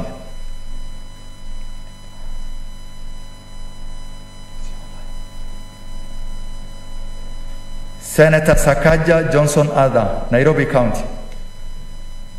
Madam Speaker, I vote yes for the 7 and especially my startup bill. Thank you.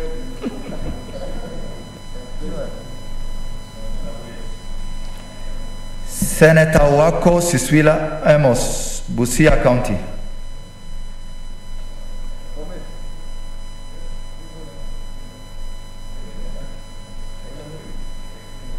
Senator Wambua Enoch, Kitui County.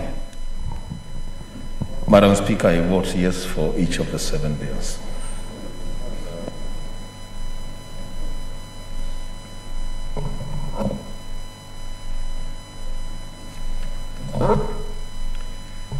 Senator Wario Golich Juma, Tana River County.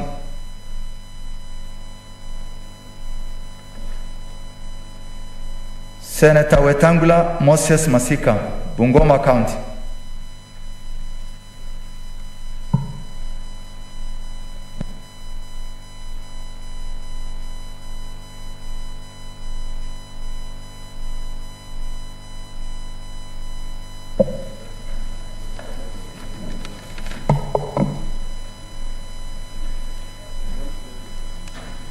Senator Cherarkei Samson Kiprotich, Nandi County.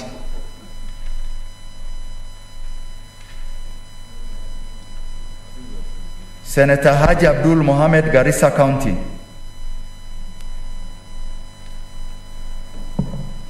Senator Kajwang Moses Otieno, Homa Bay County.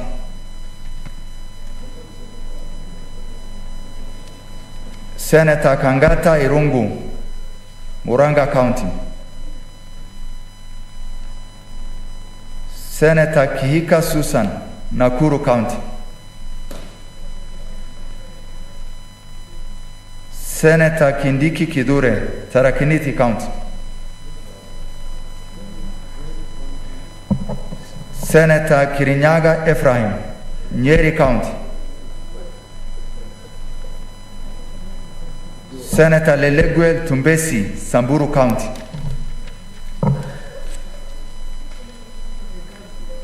Senator Loitiptip Anwar, Lamu County.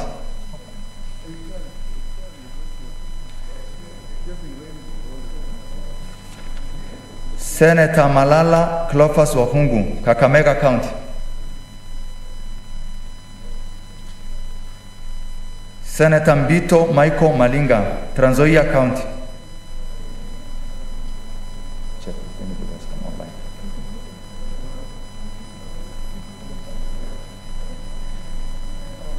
Senator Mbogo George Ochilo Ayako, Migori County. Senator Moi Gideon, Baringo County.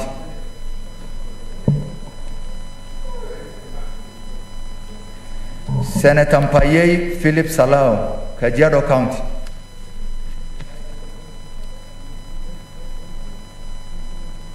Senator Mwangi Paul Gidyomi, Nyandarua County. Senator Mwinyahaji Mohamed Faki, Mombasa County.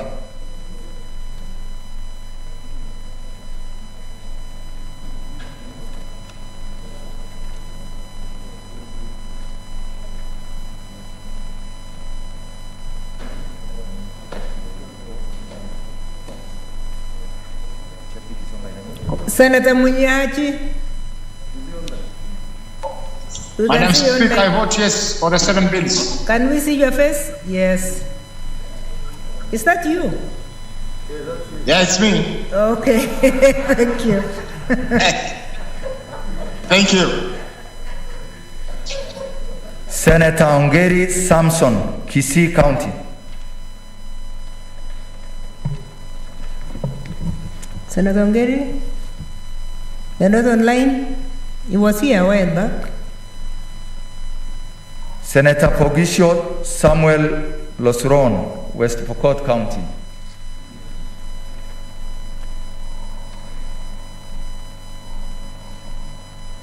Senator Wako Siswila Amos, Busia County.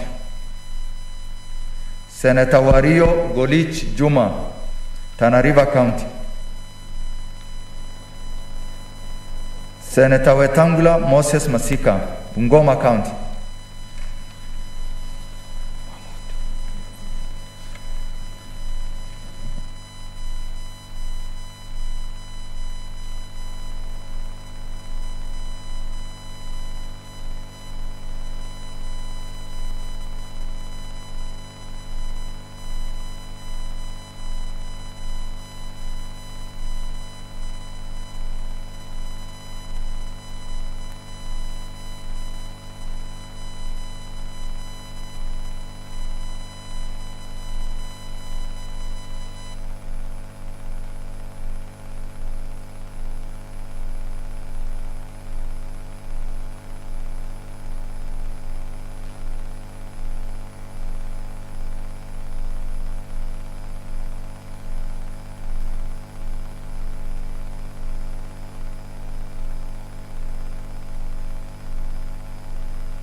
Honorable Senators, the results of the voting is as follows. For the County Vocational Education and Training Bill, Senate Bills number 6 of 2021, ayes 27, nays 0, abstentions 0. The ayes have it. A bill for an act of parliament to provide a framework for the establishment of systems for the administration of training in vocational education and training within a county and for connected purposes. Thank you, Honorable Senators. The second vote was on the Basic Education Amendment Bill, Senate Bills number 4 of 2021, ayes 27, nays 0, abstentions 0. The ayes have it. A bill for an act of parliament to amend the Basic Education Act and for connected purposes. Honorable Senators, please take a seat, Senator. Honorable Senators, the next bill is on the Street Vendors Protection of Livelihood Bill, Senate Bills number 7 of 2021. Ayes 27, nays 0, abstention 0. The ayes have it. A bill for an act of parliament to provide a legal framework for the recognition, protection and regulation of street vending in Kenya, the identification of minimum standards for street vending and for connected purposes. The next bill we voted on, Senators, is the Startup Bill, Senate Bills number 1 of 2021. Ayes 27, nays 0, abstentions 0. The ayes have it. A bill for an act of parliament to provide a framework to encourage growth and sustainable technological development and new entrepreneurship employment, to create a more favorable environment for innovation, to attract Kenyan talents and capital, and for connected purposes. The next bill, Honorable Senators, is the Office of the County Printer Bill, Senate Bills number 13 of 2021. Ayes 27, nays 0, abstentions 0. The ayes have it. A bill for an act of parliament to establish the office of county printer in each county, to provide for the functions, mandate, management, and administration of the office, and for connected purposes. The next bill, Honorable Senators, is the bill, the Salaries and Remunerations Commission Amendment Bill, Senate Bills number 31 of 2020. Ayes 27, nays 0, abstentions 0. The ayes have it. A bill for an act of parliament to amend the Salaries and Remuneration Commission Act and for connected purposes. The last bill we voted on, Honorable Senators, is the County Licensing Uniform Procedures Bill, Senate Bills number 32 of 2020. Ayes 27, nays 0, abstentions 0. The ayes have it. A bill for an act of parliament to establish standards, uniform procedures for licensing by county governments and for connected purposes. Thank you, Honorable Senators. We have finished the votes and the results of the votes. Now we are going back to statements. Back to statements.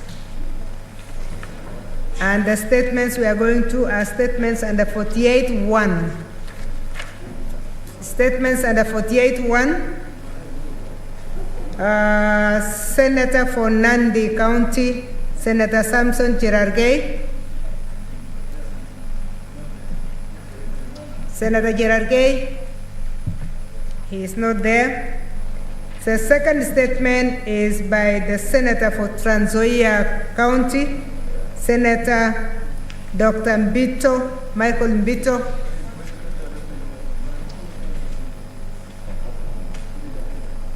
He is not here. The third statement is by the Senator for Bomet County, Senator Dr. Christopher Langat.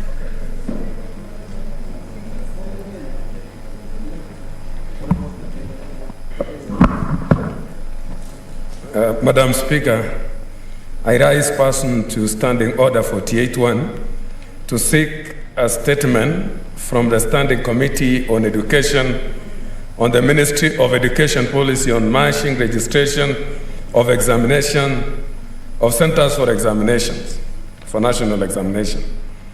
In the statement, the committee should apprise the Senate on the criteria developed for the matching registration of the centers for examination in secondary and primary schools to a minimum of 40 candidates per center. Number two, the committee should state whether factors such as a distance between home states and schools, whether elements, geographical features, and cultural activities were considered in developing the criteria. Number three, explain the reasons behind the policy and its implications on schools, especially in hardship and marginalized areas that may not raise the required number of 40 students in order to be considered and registered as examination centers. 4, inform the Senate whether the ministry engaged relevant stakeholders before coming up with the criteria.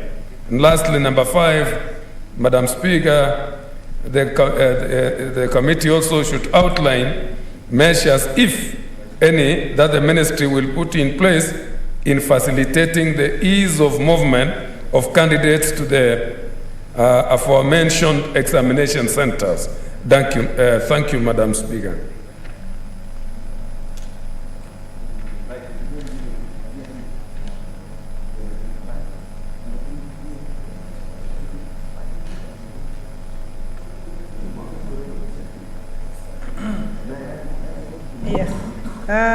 Senator, the next statement is by Senator Rose Nyamunga.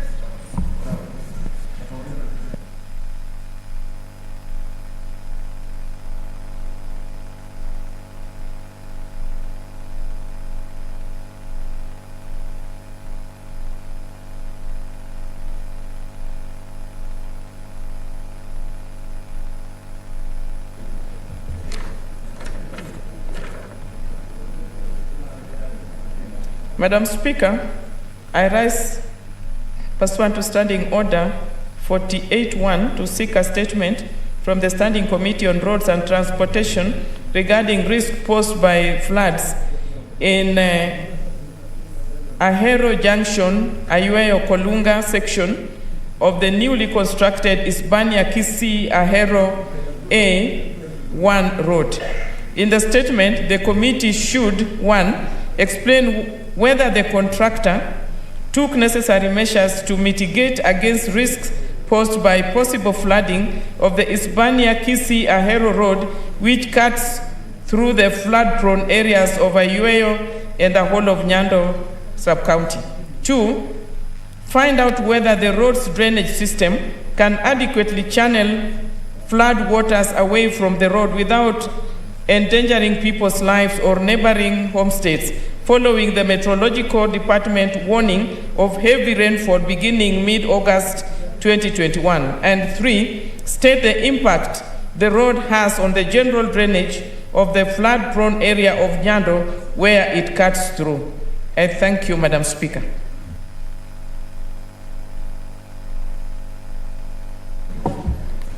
Thank you, Senator. The next statement is by Senator Imana Malaki. Charles.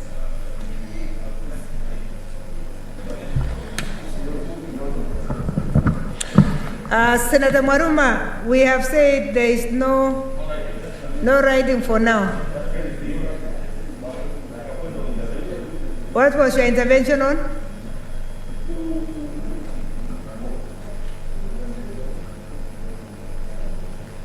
Can you give him the mic, please?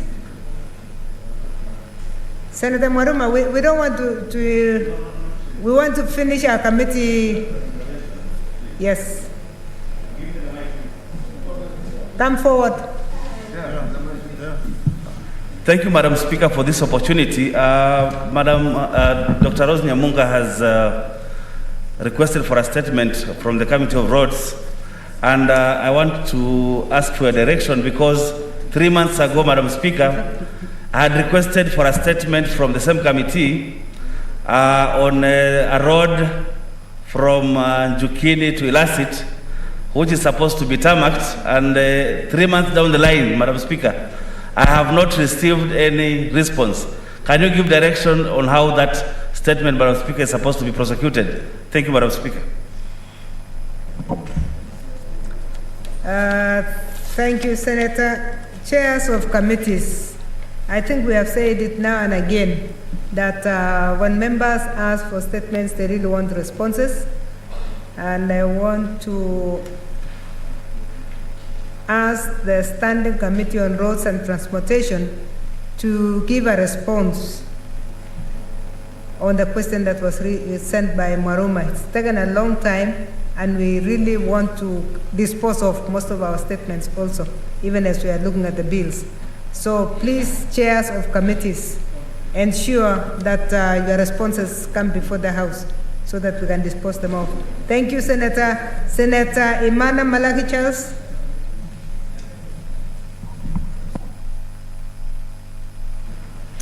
Thank you, Madam Speaker. I rise pursuant to Standing Order 48-1 to seek a statement from the Standing Committee on National Security, Defense and Foreign Relations on the illegal construction by residents of West Pokot County at Kakore in Turkana County.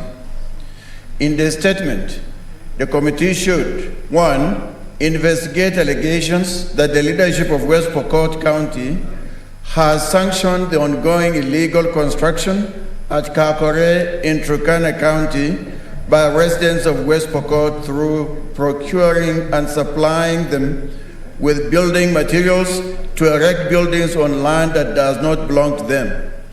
2, explain the reasons for the reluctance by agents of the national government in Turkana to take action as the illegal constructions are going on, posing a threat to the delicate peace process in the region. And 3, outline the measures put in place by the ministry, if any, to avert possible eruption of clashes among locals from both communities over the ongoing construction in the disputed area.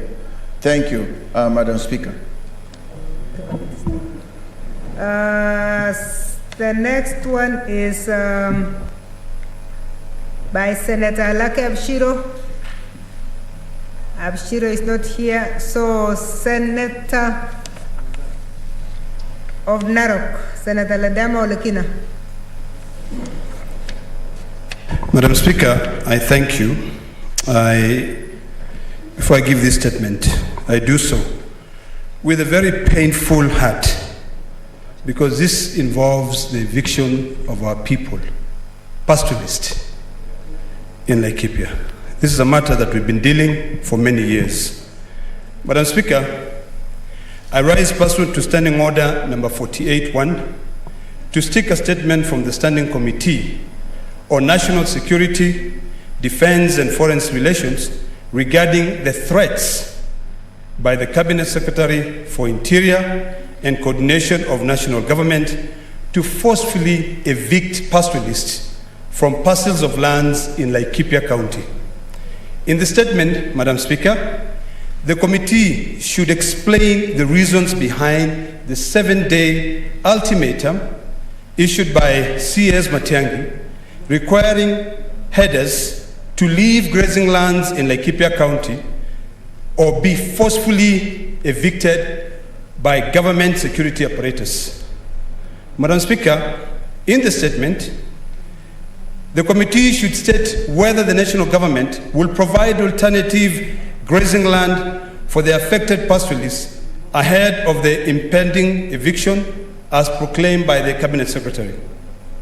Number 3, inform the House on the progress made in addressing historical injustices that led to locals being dispossessed of their land by colonialists and powerful Kenyans leaving locals with very little land to graze their animals.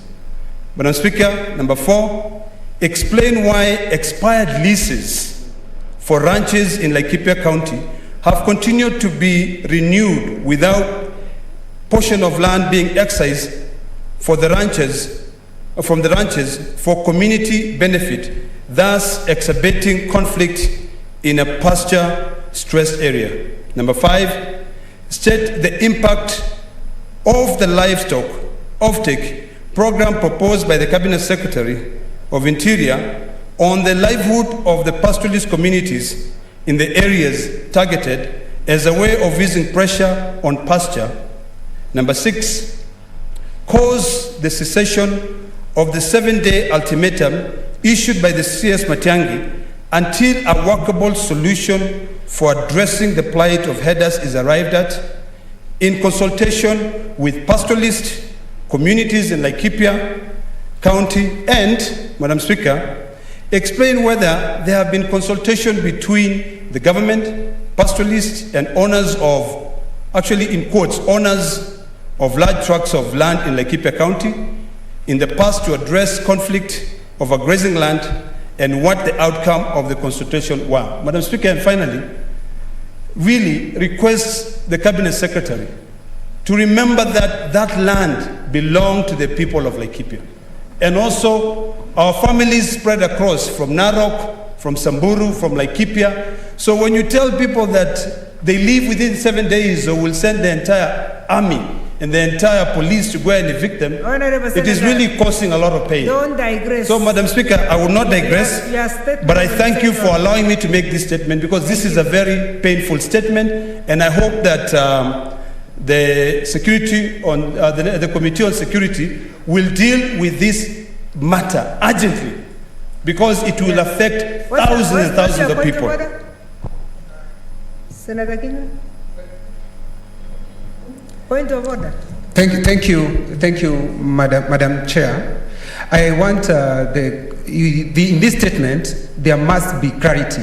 The Cabinet Secretary was in Laikipia yesterday. He did not talk about evicting pastoralists. He was very clear. He said illegal grazers. Madam Speaker, in this country, we are ruled. No, we are not debating it. We are not debating, Mr. Speaker. I'm just putting for the purpose of the committee, so that the committee can get the gist of the matter. Okay. And when we are talking about illegal grazers, Madam Speaker, in this country, we are governed by the rule of law. Thank you. It's going to come as a report. Madam Speaker, I just wanted to make it very clear that in Article 61, the classification of land, we have public land. Honorable Senator, we don't want to work for the committee. These chairmen are very able.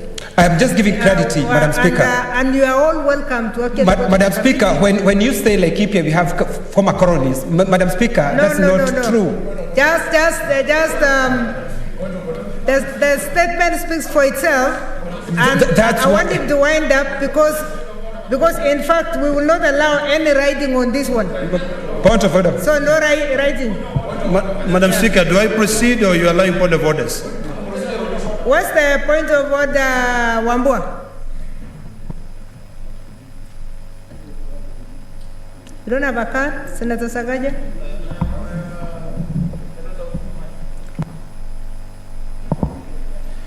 Madam Speaker, you have ruled on this matter. Madam Speaker, I'm just curious. This statement is about Laikipia. We have a senator from Laikipia. Madam Speaker, it's only fair that the senator from the county gets an opportunity to just say something about this issue, Madam Speaker. I thank you. He has said it. I think what we allowed him to do was on a point of order. You know, you can make a statement about Nairobi even when you are from Makueni. But what we know is that when we actually commit a statement to a committee, the chairs are very able. And you are allowed as members to also proceed to those committees. Before you talk, there is a point of order from Sakaja. Senator Sakaja.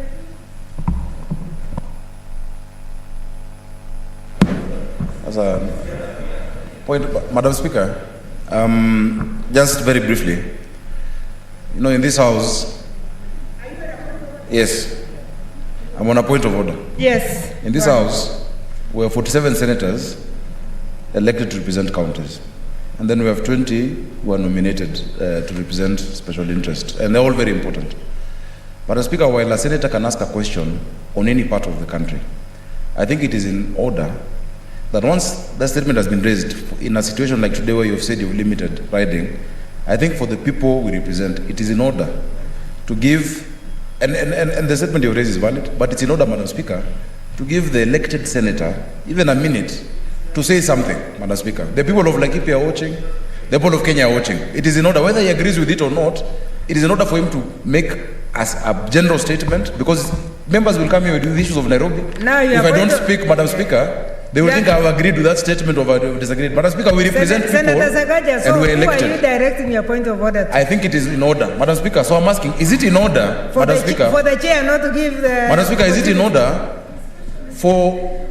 no, not a decision. Is it in order, Madam Speaker, for us to go against Article 96 that gives us mandate to represent our counties by not allowing us to comment on issues of our counties, Madam Speaker? Is that really in order? I think I now seek your indulgence to allow Senator Kinyua, whether he agrees with it or not, to also say something, whether it's giving committee context, not to send him to the committee.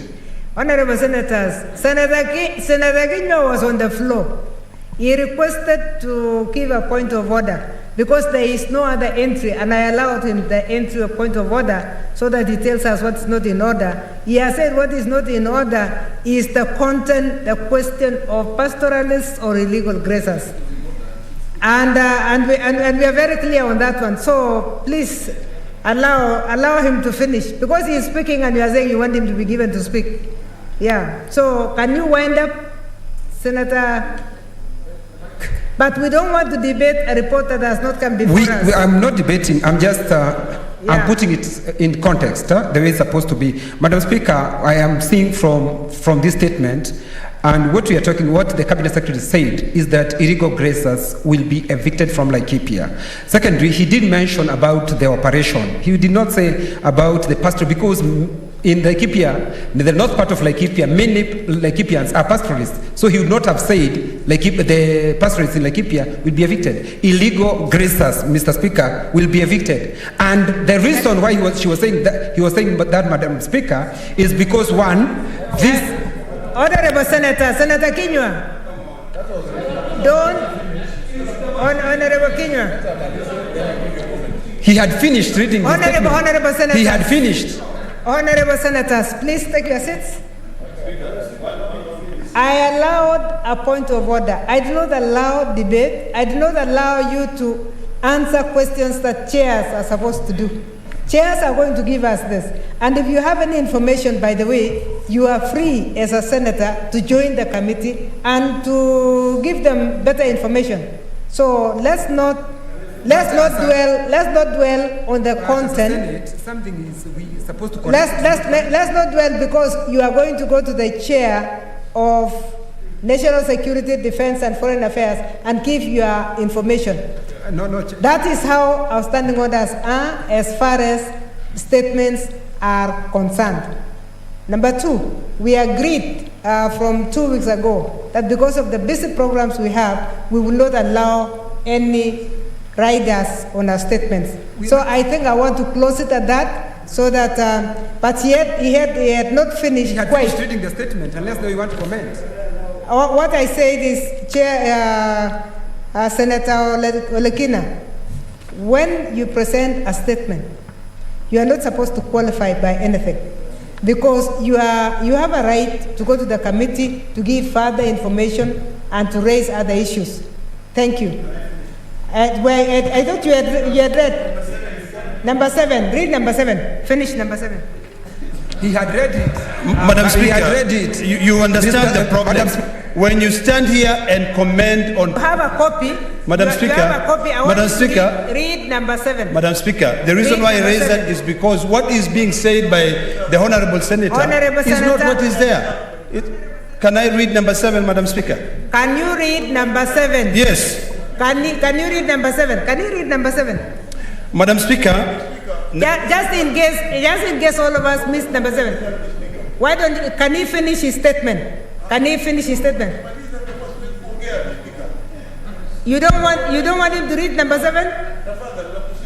Okay. Mr. Speaker, hoja yangu ya nidhamu ni kwamba yule aliyeleta ile statement ni Mheshimiwa Senator Ledama Olekina. Yes. Amelileta swali hili ama statement hii na uchungu sana ambao unahusikana na Masai. Na yeye mwenyewe akiwa ni Masai. Tunaelewa kwamba Masai wanatoka no, that is not in order. Nataka kuongea. That is not in order. Sawa. Nauliza je ni haki yule mwenye kutoa ile statement ambaye ni Masai na yeye no. You are out of order. Mr. Speaker. Now you are out of order. Please take your seat, Senator. Take your seat. Nitageuza. Take your seat. Mr. Speaker, tafadhali niruhusu nimalize statement. No, take your seat. Tafadhali nakusihi niruhusu nimalize ile. Take your seat first. Take your seat. Senators, honorable senators, you don't give out of. What is out of order when I'm on my feet? There is nothing out of order. What I'm saying is that if you have a point of order, let it.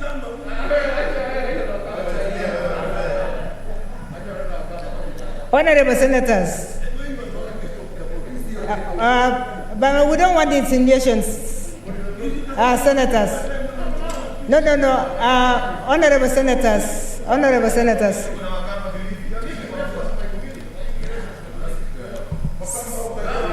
Senators, our rules are very clear on statements. Can we allow Olekina to read 7? Because that was the last point. Some of you heard it, some did not hear. I'm allowing him to read 7 only. And please don't add anything and no joyriding on this statement. Madam Speaker, I will not add anything, but I just hope that we can all listen. My point number 7, which I would like the committee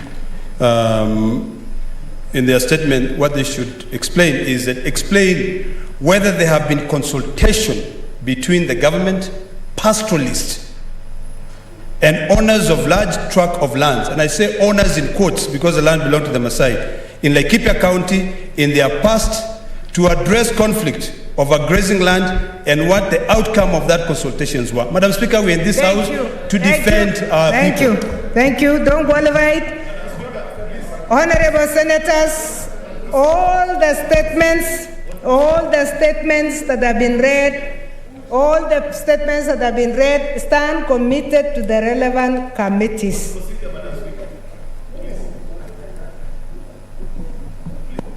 Yes, Keriot.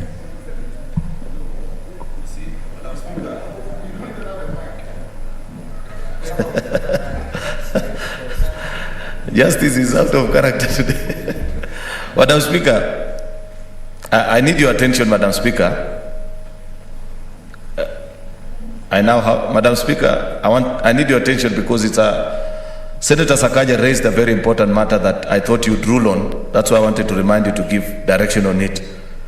It is something that I have seen recur severally, where a senator raises a statement on an issue that is in another senator's jurisdiction or the people that they represent. That ordinarily, when such a matter comes up, you grant, out of tradition, Madam Speaker, the first bite of response or at least some minutes to the resident senator of that particular county. I'm not in any way getting into the debate of how Kinywa prosecuted his point. I thought probably would have done it differently. But on that particular point that Senator Sakaja raised, would it be important that you dispense off with that matter, Madam Speaker, because I've seen it recur severally, and I think it's something important that as a Speaker you need to give guidance. Okay. Senator Jeriot and all senators. Our statements are guided by Part 11 of our standing orders. And when you look at that, it does not confine you to your county. I think that should come out very clearly. Both statements under 47 and 48, in fact, some statements are of general national interest. So you can actually make a statement in the way you wish. When the statements have been given, especially the ones under 48, which is that's a relevant clause that we have, they stand committed to the committees. when the committees are investigating, you are free. Any senator is free to go and give any information that you feel like giving. Senator Kinyua did the right thing to stand on a point of order because that was the only entry point that he had. And he was allowed. So there was nothing like he was denied the opportunity to say something. He said it, but under point of order. And in fact, what he was pursuing was only 2 words: pastoralist and illegal grazers. And we said, although you have said that for the benefit of the member who is asking the question, Senator Kinyua is free to go to the committee and even pursue it further because it is his county. And I think he has the right to do that. So yes, it is not at the point of writing, of asking a question, it is not always that you must respond as the person from that county. But if you have something that needs correction and so forth, and you come under a point of order, it's allowed, like we allowed Senator Kinyua. So that is what the procedure itself says. But when the report comes here, he will be very free to actually debate the report, but more, he should actually take his information. He should take his information to the committee, because that helps the chairs of this committee to process the questions properly. With those remarks, please let's move to the next order paper. And I want to give some guidance that we are going to reorganize the business of the House. Again, for the convenience of the House, we will defer order number 15, order number 16, order 17, order 18, 19, 20, and 21. The orders and the second reading. And then we'll proceed straight to the committee of the all. As advised by your whips, and I think out of consultation between them, we want to quickly complete the orders and the committee of the all, so that we are able to process another bills. And I want to thank members most sincerely for the voting that took place today. I think I record 7 bills were cleared, and that is where we are going. So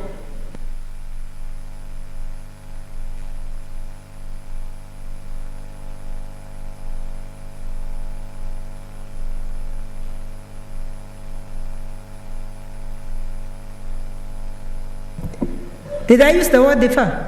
We are not deferring, we are reorganizing the program. The committees are going to take a very short time, and then so that we have them processed for next week's voting, please. I know you are supposed to be responding, but you will get a chance. We will finish. So next order. Point of order, Sakaja? Madam Speaker, I just want to at Standing Order 117, which is what I raised earlier, is that it's an act of gross disorderly conduct if a senator defies a ruling or direction of the Speaker. So, Madam Speaker, I understand that. But, Madam Speaker, I would wish you would listen. Madam Speaker, I would wish you'd just, for just 1 minute, I know Senator Dulo is consulting on an important matter. Yeah. Madam Speaker, I was saying 117 is clear, and it's not being taken into account that a senator is acting in gross disorderly conduct if they defy a ruling or direction of the Speaker. And that's been happening, including shouting matches between senators and yourself. I don't think that is correct, and you need to stamp your authority. But, Madam Speaker, the issue I'm raising, which of... Senator? I'm saying Standing Order 117. Yeah? Because you've seen what has happened a few minutes ago. Sir? Where you're on your feet, a senator is on the feet, you're saying something, I wish you raise it. When you are... I raised it. When you raise a point of order, raise it at the time. Because, the eyes of the Speaker doesn't see. Madam Speaker, I raised it. The ears of the Speaker they cannot hear what has not been pronounced. Now you are pronouncing a very important thing. Too late, the person you are speaking to is gone. Yeah, when you want to correct something, I want to encourage you. Be on time. Madam Speaker, I would like you to just allow someone to say what they're saying before coming in, because you're not allowing me to prosecute what I'm saying. No. And that was just an example. And at that time I raised it, you ignored. Or rather, I didn't catch your eye, sorry, I withdraw that. I didn't catch your eye, but I'd pressed. And I'm using that in the context of now that you've already directed how the order paper goes. I just want to register a protest. Because, Madam Speaker, we sit in SBC, and you also chair SBC. And there's a reason why we order business in a certain manner. Madam Speaker, I've been here ready to reply to the prompt payment bill, which is the next order. But because another senator comes and says mine in order number 20 should come earlier, does not, it is not right, because we are here and there's an order of business. Order, Senator. So I think it is not right. Order, Senator. Now you are... There is no business that is more important than any other business. No, now you are going the wrong direction, because you are saying there is a senator who has said their things are more important than yours. There is none. So and I want to assure you that there is none. Madam Speaker. The reorganization was done by the same members of the House Business Committee. So I'm a member of the House Business Committee. Yes, that's why I'm saying you need to be consulting your whips, because when we are seated here, we only listen to the whips and the members of the House Business Committee. So the same leadership. Madam Speaker. And I would like you to rest it at that, so Madam that Speaker, you discuss it in the House Business. When our business is scheduled, we don't consult the whip when you know your business is coming. They should consult us when they want to skip our business. Thank you. That's why we are saying, please don't... How do you know they want to skip our business? Don't blame the chairs on that one. Just blame your House Business Committee. I'm a member of House Business Committee. Thank you. Yes, Senator Matsai. Ninaona katika hii hali ya Speaker, ukiwa unaweza kujibu ndugu yangu na kumweleza ndugu yangu Sakaja, namjibu ya hali ya kisawasawa. Lakini nimeona ya kwamba wakati ule mimi nilikuwa ninaongea habari ya wale wafugaji, Madam Speaker, nilikuwa ninaongea kwa hali ya heshima. Lakini wewe kwa sababu ulikuwa unataka kuninyamazisha ukasimama. Lakini sasa ninaona unaendelea kujibishiana na ndugu yangu Sakaja vizuri mpaka mmeelewana. Lakini kwangu mimi haukukubali kuelewana wakati nikitaja habari ya wafugaji ng'ombe ama wafugaji mifugo. Na hali wafugaji mifugo katika nchi hii, Speaker, kwa heshima na taadhima, wafugaji wa mifugo wanaojulikana katika Kenya nzima ni Wamasai. Nikitaja hivyo ukasimama, nikakusihi, nikakwambia kama nimekosea kutaja jina hilo la Masai, basi ili niweze kuendelea niseme nitatumia jina la ufugaji. Na hivyo ingekuwa vizuri, maana tungekuwa tumeelewana. Sasa uliposimama ukanifanya mimi nikaketi. Honorable Senator. Asante, Speaker. Now why are you taking us back? Kwa sababu nasikitika, Speaker. Hivi sasa ninaona unampatia ndugu yangu Sakaja nafasi nzuri ya kujieleza. Na mimi huku nipatia nafasi nzuri ya kujieleza. Thank you. Can we move to the next order, please?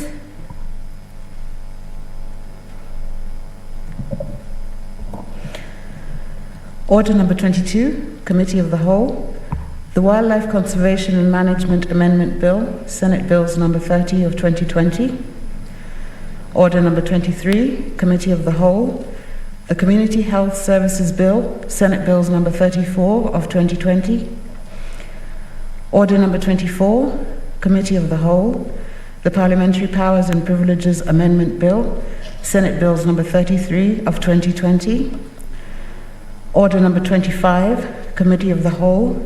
The National Flag and Emblems and Names Amendment Bill, Senate Bills number 36 of 2020. Order number 26, Committee of the Whole. The Coffee Bill, Senate Bills number 22 of 2020.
Honorable Senators, we are on the Wildlife Conservation and Management Amendment Bill, Senate Bills number 30 of 2020.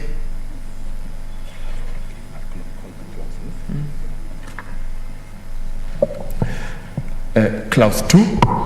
I propose the question that clause 2 be part of the bill.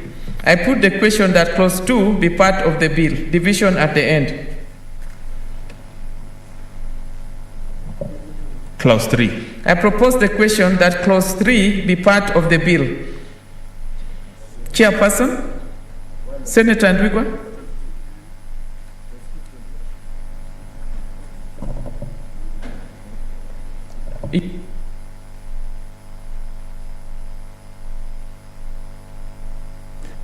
Madam Chair, I propose that the clause 3 be amended as indicated on the order paper. I propose the question that clause B be amended as proposed. I put the question that clause 3 be amended as proposed. Division at the end. Clauses 4, 5, 6, and 7. I propose the question that clauses 4, 5, 6, and 7 be part of the bill. I put the question that clauses 4, 5, 6, and 7 be part of the bill. Division at the end.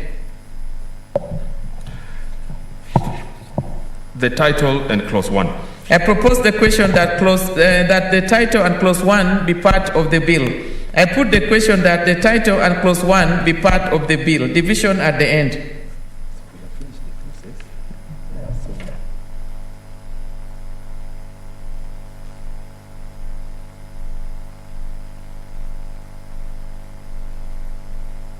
Can the mover report progress?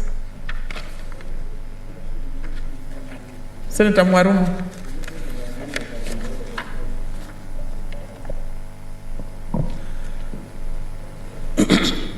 Honorable Chairperson, pursuant to Standing Order 148, I beg to move that the Committee of the Whole do report progress on its consideration of the Wildlife Conservation and Management Amendment Bill, Senate Bills number 30 of 2020, and seek leave to sit again tomorrow. I thank you, Madam Chair.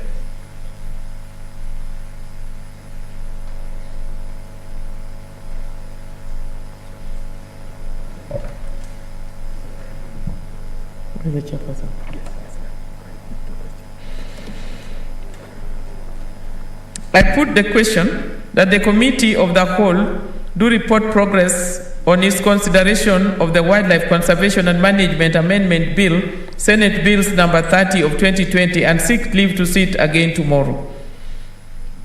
Will as many as are of the opinion say aye? Aye. And those of the contrary opinion say nay? The ayes have it.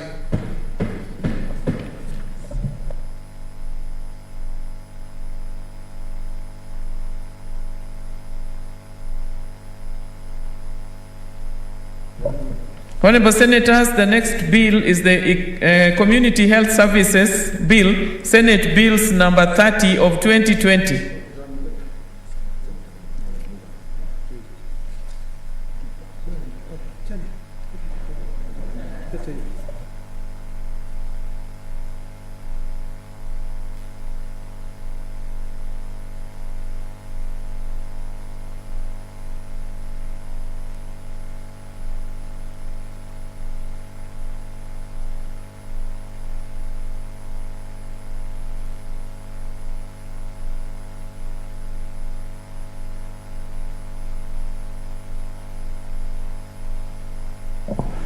Yeah, please, you call the mover.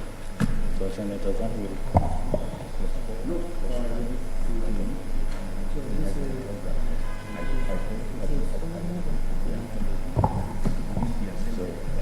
Mover Senator Azani.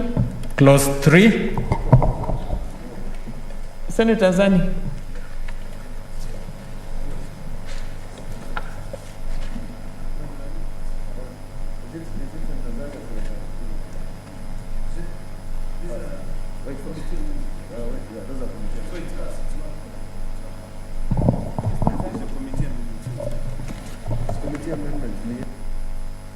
Lekina as the chair.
Clause 3.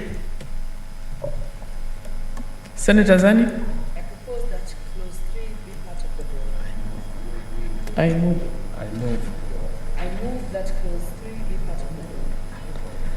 I go.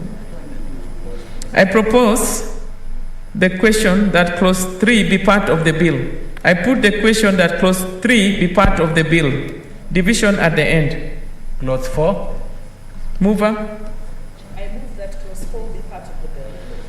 I propose the question that clause 4 be part of the bill. Amendment, the chair. Senator Olekina. Madam Chair, I move that clause 4 be amended as in the order paper. I propose the question that clause 4 be amended as proposed. I put the question that clause 4 be amended as proposed. Division at the end. Mover. Clause 5.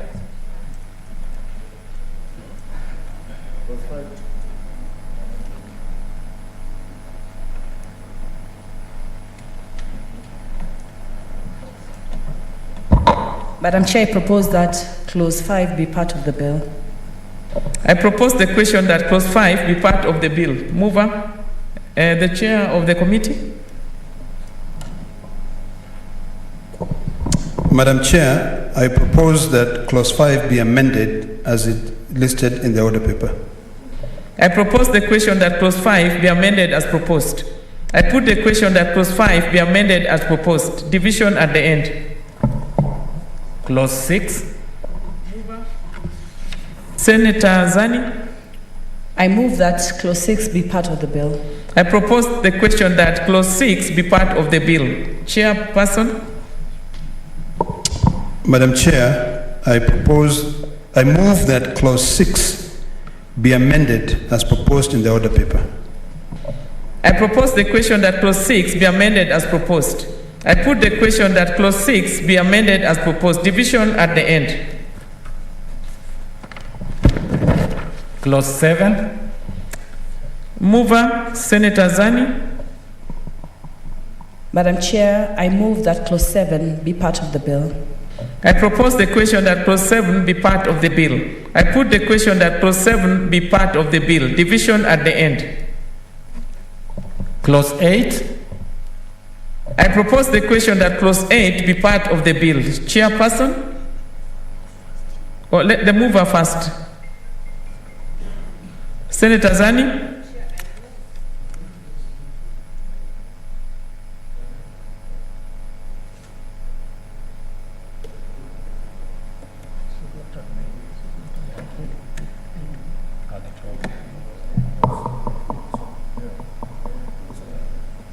Madam Chair, I move that clause.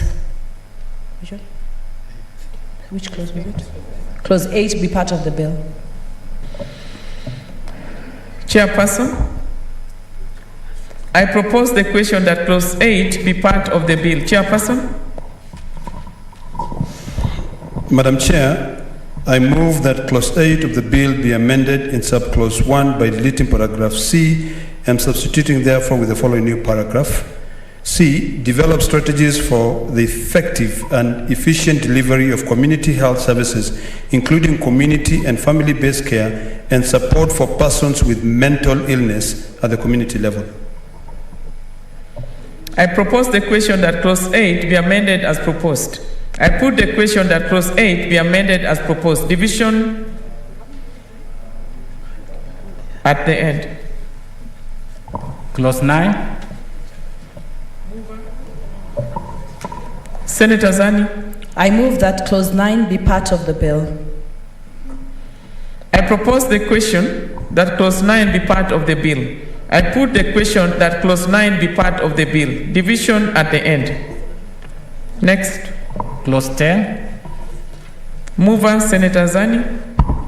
I move that clause 10 be part of the bill. I propose the question that clause 10 be part of the bill. I put the question that clause 10 be part of the bill. Division at the end. Next. Clause 11.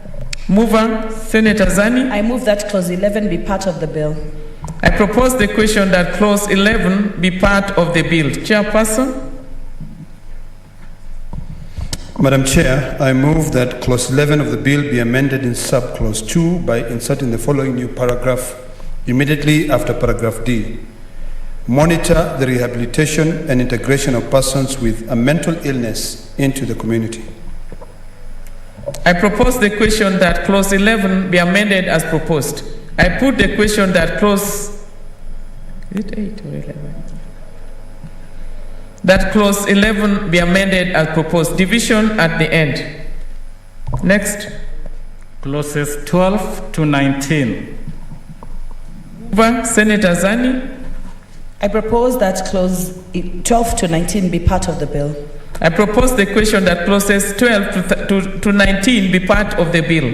I put the question that clauses 11 to 19 be part of the bill. Division at the end. Next. Clause 2, the title, and clause 1. Mover, Senator Zani. I propose that clause 2, the title, and clause 1 be part of the bill. I propose the question that clause 2, the title, and clause 1 be part of the bill. I put the question that clause 2, the title, and clause 1 be part of the bill. Division at the end.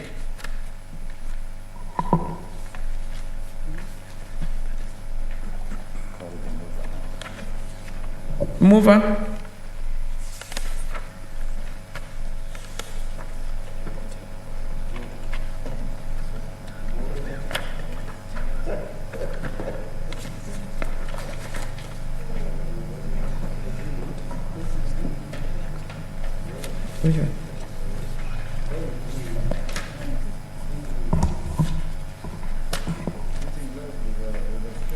I move that, pursuant to Standing Order 158, I beg to move that the Committee of the Whole do report to the House its consideration of the Community Health Services Bill, Senate Bills number 34 of 2020, and seek leave to sit again tomorrow. Honorable Senators, I will put the question, which is that the Committee of the Whole do report to the House its consideration of Community Health Services Bill, Senate Bills number 34 of 2020, and seek leave to sit again tomorrow. May as many as are of the opinion say aye. Aye. And those of the contrary opinion say nay. The ayes have it.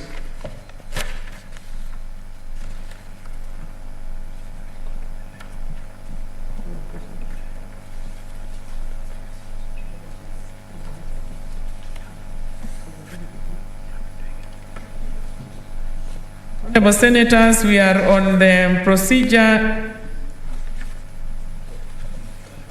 Parliamentary Powers, Privileges Amendment Bill, Senate Bills number 33 of 2020.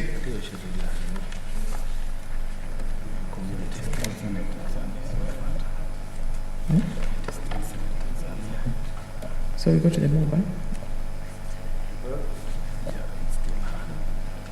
Clause 2. Senator Zani, mover.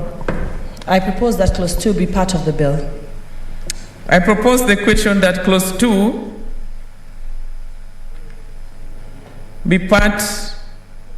I propose the question that clause 2 be amended as proposed.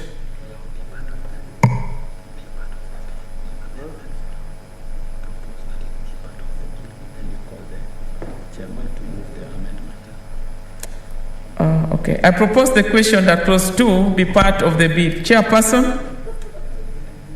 Yes, we were confused already. On behalf of the Chairman, Legal Affairs, Standing Committee on Justice and Legal Affairs, I hereby move that clause 2 be amended as proposed in the order paper.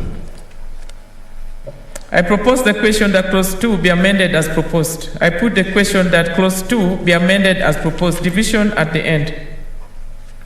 Next. Clause 3 and 4. Mover, Senator Zani.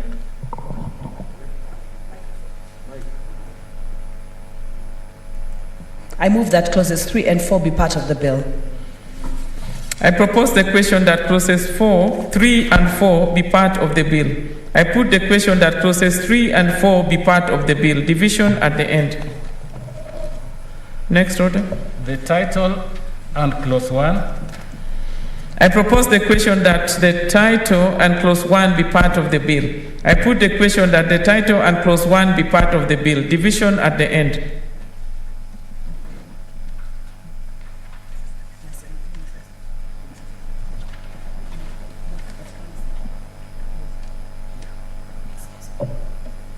A mover, Senator Azani.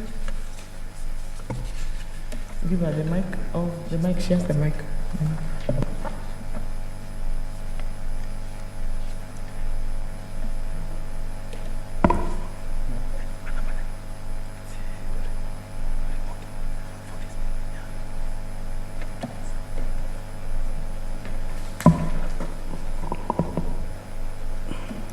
Madam Chair, I beg to move that pursuant to Standing Order 148, I beg to move that the Committee of the Whole do report to the House its consideration of the Parliamentary Powers and Privileges Amendment Bill, Senate Bill number 33 of 2020, and seek leave to sit again tomorrow.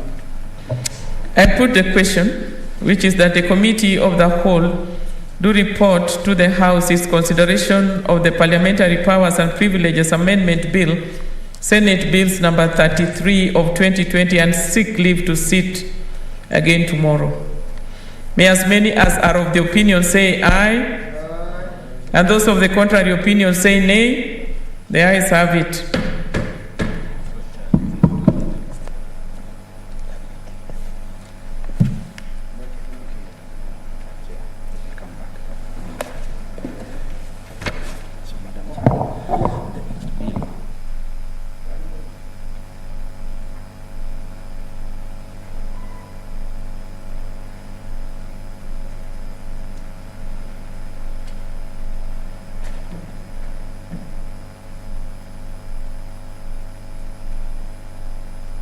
Honorable Senators, we are on the National Flag Emblems and Names Amendment Bill, Senate Bills number 36 of 2020.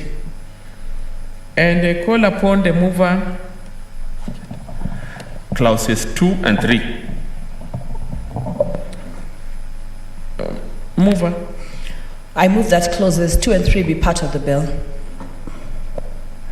I propose the question that clause 2 and 3 be part of the bill. Clauses 2 and 3 be part of the bill. I put the question that clauses 2 and 3 be part of the bill. Division at the end. The title and clause 1. Mover. I move that the title and clause 1 be part of the bill. I propose the question that the title and clause 1 be part of the bill. I put the question that the title and clause 1 be part of the bill. Division at the end.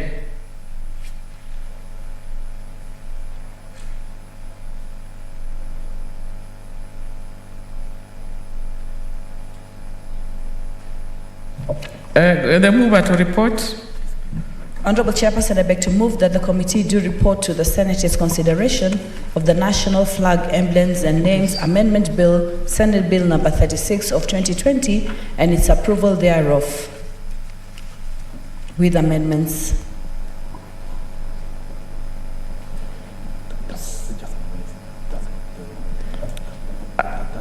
Senator, I think you are on the wrong one. That's not the correct one. Can she be guided, please?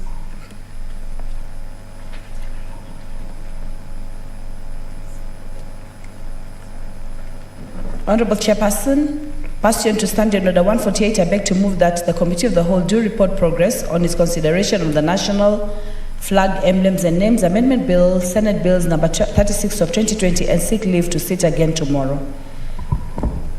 I put the question that the Committee of the Whole do report progress on its consideration of the National Flag, Emblems, and the Names Amendment Bill, Senate Bills number 36 of 2020, and seek leave to sit again tomorrow. May as many as are of the opinion say aye, and those of the contrary opinion say nay. The ayes have it.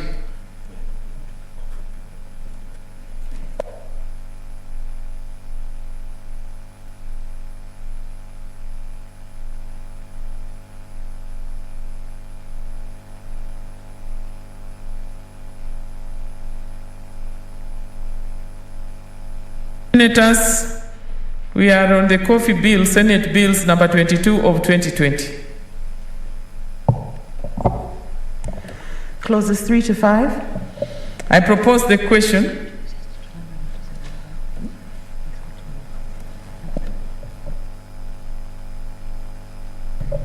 the chair, please.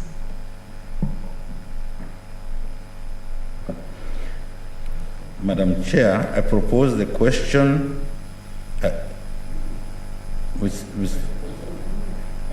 Madam Chair, I move that clause 3 to 5 be part of the bill. I propose the question that clauses 3 to 5 be part of the bill. I put the question that clauses 3 to 5 be part of the bill. Division at the end. Clause 6. Chairperson? Oh, no, it's the same person. Oh, okay, Chair, it's okay. I propose the question that clause 6 be part of the bill. Chairperson? Madam Chair, I move that question 6 be amended as proposed in the order paper. I think it's clause 6. Yeah, clause 6 be amended as proposed in the order paper. As proposed in the order paper, yes. I propose the question that clause 6 be amended as proposed. I put the question that clause 6 be amended as proposed. Division at the end. Clauses 7 to 9. Chairperson? Madam Chair, I move that clause 7 to 9 be part of the bill. I propose the question that clauses 7 to 9 be part of the bill. I put the question that clauses 7 to 9 be part of the bill. Division at the end. Next. Clause 10. Chairperson? Madam Chair. First of all, I propose the question that clause 10 be part of the bill. Chairperson? Yes. Madam Chair, I move that clause 10 be part of the bill. Be amended. I propose that clause 10 be amended as proposed in the order paper. I propose the question that clause 10 be amended as proposed. I put the question that clause 10 be amended as proposed. Division at the end. Next. Clauses 11 to 16.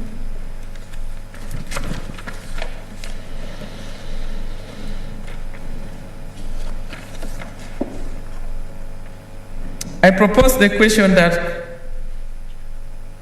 clauses 11 to 16 be part of the bill.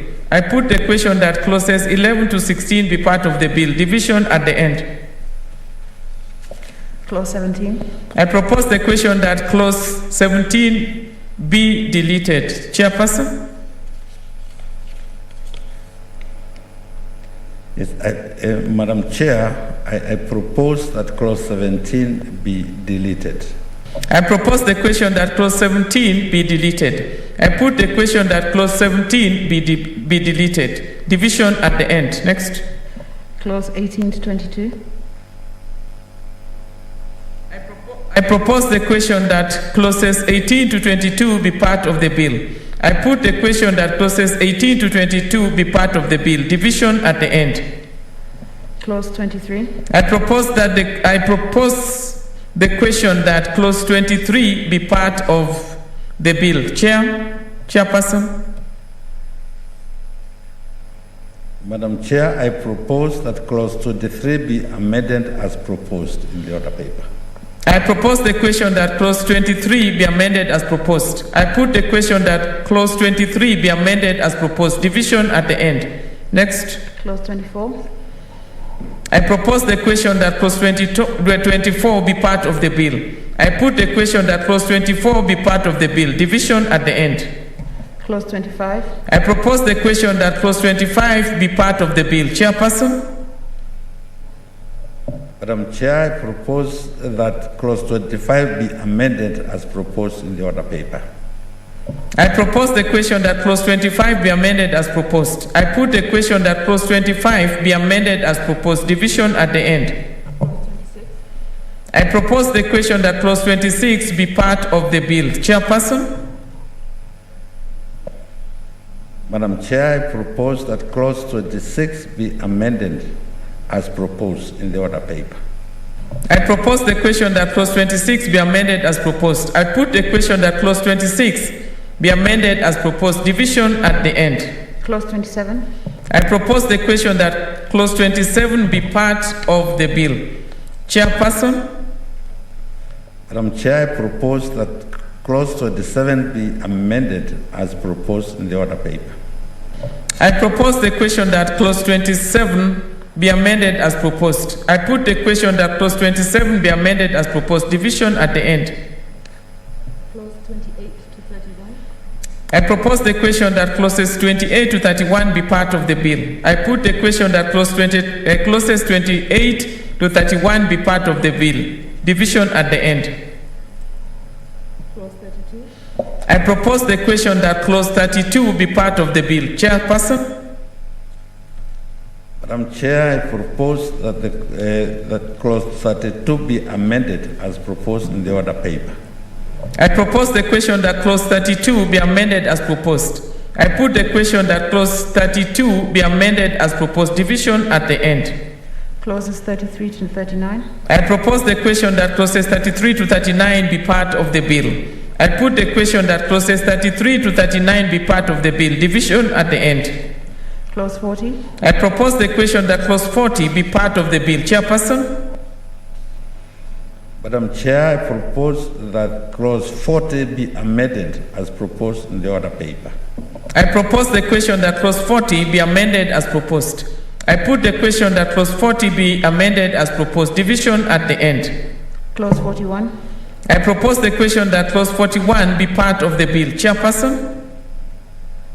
Madam Chair, I propose that clause 41 be amended as proposed in the order paper. I propose the question that clause 41 be amended as proposed. I put the question that clause 41 be amended as proposed. Division at the end. Clause 42. I propose the question that clause 42 be part of the bill. I put the question that clause 42 be part of the bill. Division at the end. Clause 43. I propose the question that clause 43 be part of the bill. Chairperson? Madam Chair, I propose that clause 43 be amended as proposed in the order paper. I propose the question that clause 43 be amended as proposed. I put the question that clause 43 be amended as proposed. Division at the end. Clauses 44 to 52. I propose the question that clauses 44 to 52 be part of the bill. I put the question that clauses 44 to 52 be part of the bill. Division at the end. Clause 53. I propose the question that clause 53 be part of the bill. Chairperson? Madam Chair, I propose that clause 53 be amended as proposed in the order paper. I propose the question that clause 53 be amended as proposed. I put the question that clause 53 be amended as proposed. Division at the end. Clauses 54 to 59. I propose the question that clauses 54 to 59 be part of the bill. I put the question that clauses 54 to 59 be part of the bill. Division at the end. Clause 60. I propose the question that clause 60 be part of the bill. Chairperson? Madam Chair, I propose that clause 60 be amended as proposed in the order paper. I propose the question that clause 60 be amended as proposed. I put the question that clause 60 be amended as proposed. Division at the end. Clauses 61 to 65. I propose the question that clauses 61 to 65 be part of the bill. I put the question that clauses 61 to 65 be part of the bill. Division at the end. Clause 66. I propose the question that clause 66 be part of the bill. Chairperson? Madam Chair, I propose that clause 66 be amended as proposed in the order paper. I propose the question that clause 66 be amended as proposed. I put the question that clause 66 be amended as proposed. Division at the end. Clauses 67 to 74.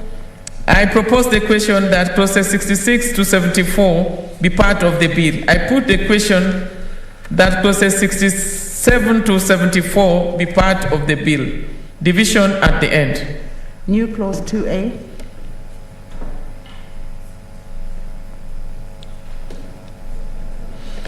I propose No, the mover. Chairperson. Madam Chair, I propose that new clause 2A be part of the bill.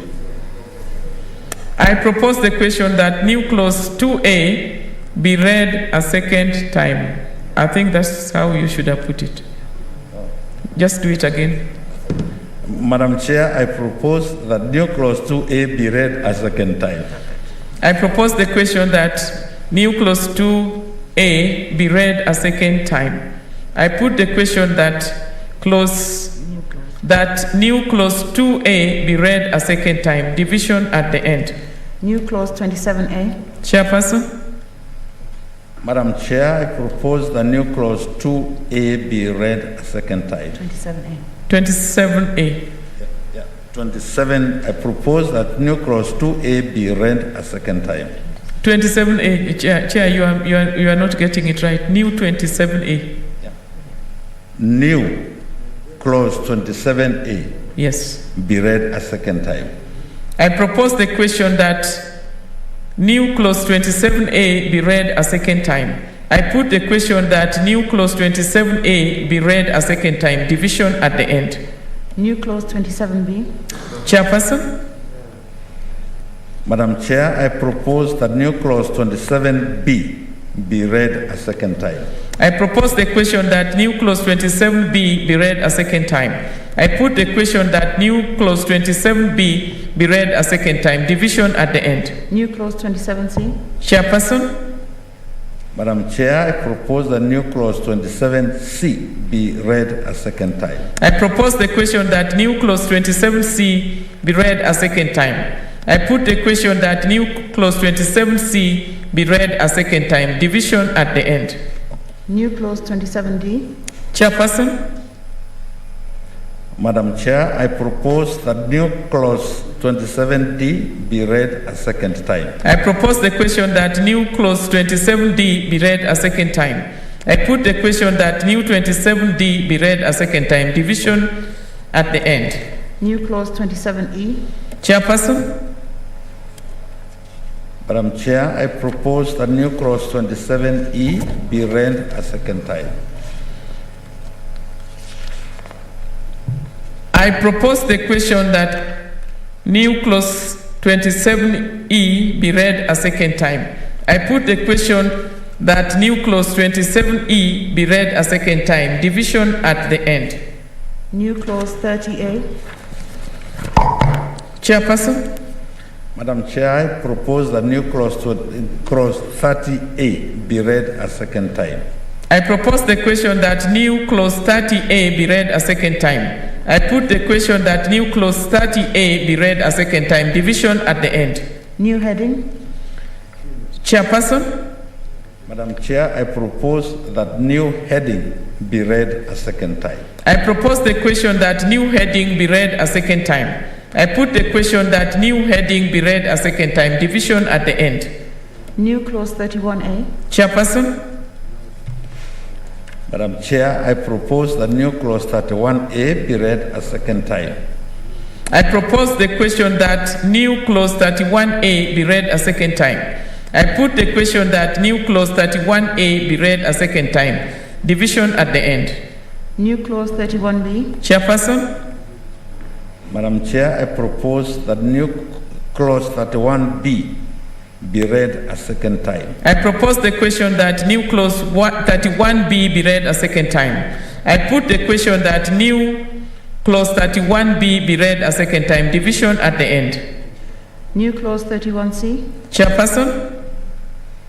Madam Chair, I propose that new clause 31C be read a second time. I propose the question that new clause 31C be read a second time.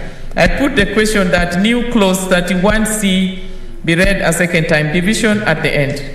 New clause 31D. Chairperson. Madam Chair, I propose that new clause 31D be read a second time. I propose the question that new clause 31D be read a second time. I put the question that the new clause 31D be read a second time. Division at the end. New clause 31E. Chairperson. Madam Chair, I propose that new clause 31E be read a second time. I propose the question that new clause 31E be read a second time. I put the question that clause 31E be read a second time. Division at the end. New clause 31F. Chairperson? Madam Chair, I propose that new clause 31F be read a second time. I propose the question that new clause 31F be read a second time. I put the question that new clause 31F be read a second time. Division at the end. New clause 31G. Chairperson? Madam Chair, I propose that new clause 31G be read a second time. I propose the question that new clause 31G be read a second time. I put the question that new clause 31G be read a second time. Division at the end. New clause 31H. Chairperson? Madam Chair, I propose that new clause 31H be read a second time. I propose the question that new clause 31H be read a second time. I put the question that new clause 31H be read a second time. Division at the end. New heading. Chairperson? Madam Chair, I propose that new heading be read a second time. I propose the question that new heading be read a second time. I put the question that the new heading be read a second time. Division at the end. New clause 31I. Chairperson? Madam Chair, I propose that new clause 31I be read a second time. I propose the question that new clause 31I be read a second time. I put the question that new clause 31I be read a second time. Division at the end. New clause 31J. Chairperson? Madam Chair, I propose that new clause 31J be read a second time. I propose the question that new clause 31J be read a second time. I put the question that new clause 31J be read a second time. Division at the end. New clause 31K. Chairperson? Madam Chair, I propose that new clause 31K be read a second time. I propose the question that new clause 31K be read a second time. I put the question that new clause 31K be read a second time. Division at the end. New clause 31L. Chairperson? Madam Chair, I propose that new clause 31L be read a second time. I propose the question that new clause 31L be read a second time. I put the question that new clause 31L be read a second time. Division at the end. New clause 31M. Chairperson? Madam Chair, I propose that new clause 31M be read a second time. I propose the question that new clause 31M be read a second time. I put the question that new clause 31M be read a second time. Division at the end. New clause 31N. Chairperson? Madam Chair, I propose that new clause 31N be read a second time. I propose the question that new clause 31N be read a second time. I put the question that new clause 31N be read a second time. Division at the end. New clause 31O. Chairperson? Madam Chair, I propose that new clause 31O be read a second time.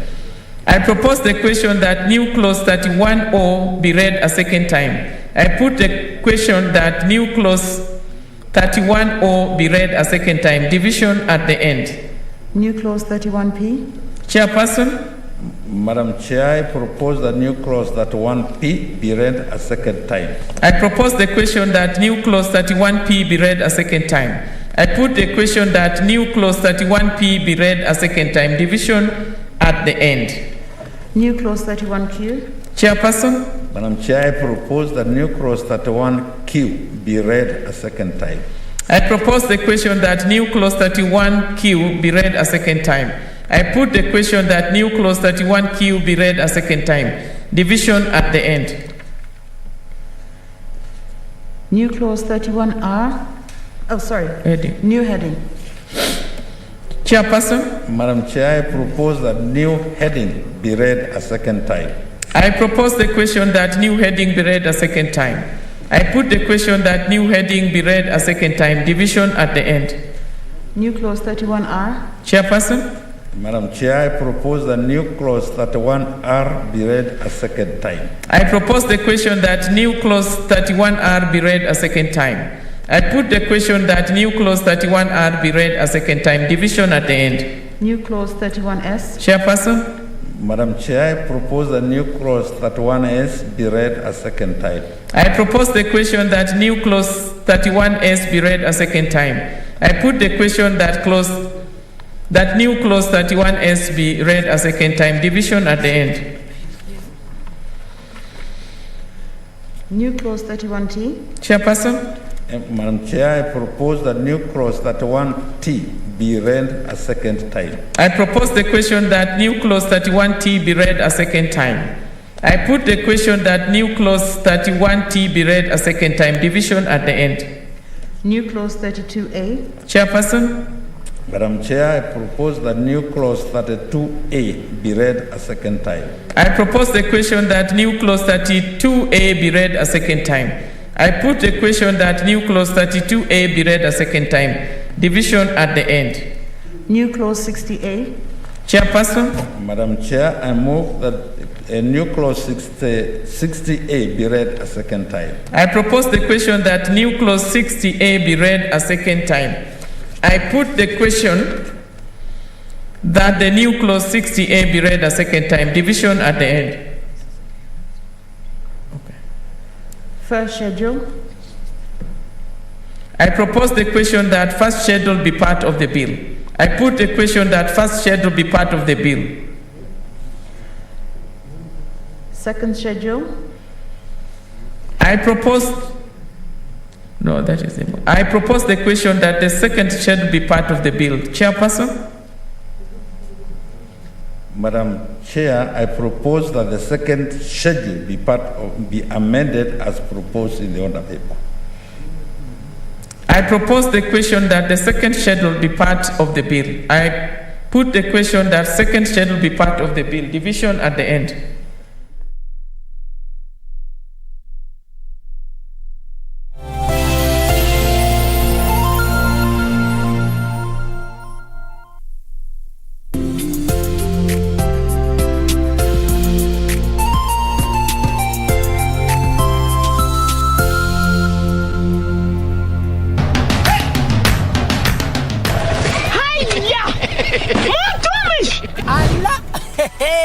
Nissan Serena ndio hii, na unaweza kuwa wewe ndio tunapikia simu. Kodi ya Nissan Serena ni NS, alafu kisha kwenye amount ni 50 bob. Hii Nissan Serena tunakupatia na shilingi 50. Kujiunga na QuickBit ni rahisi. Enda kwenye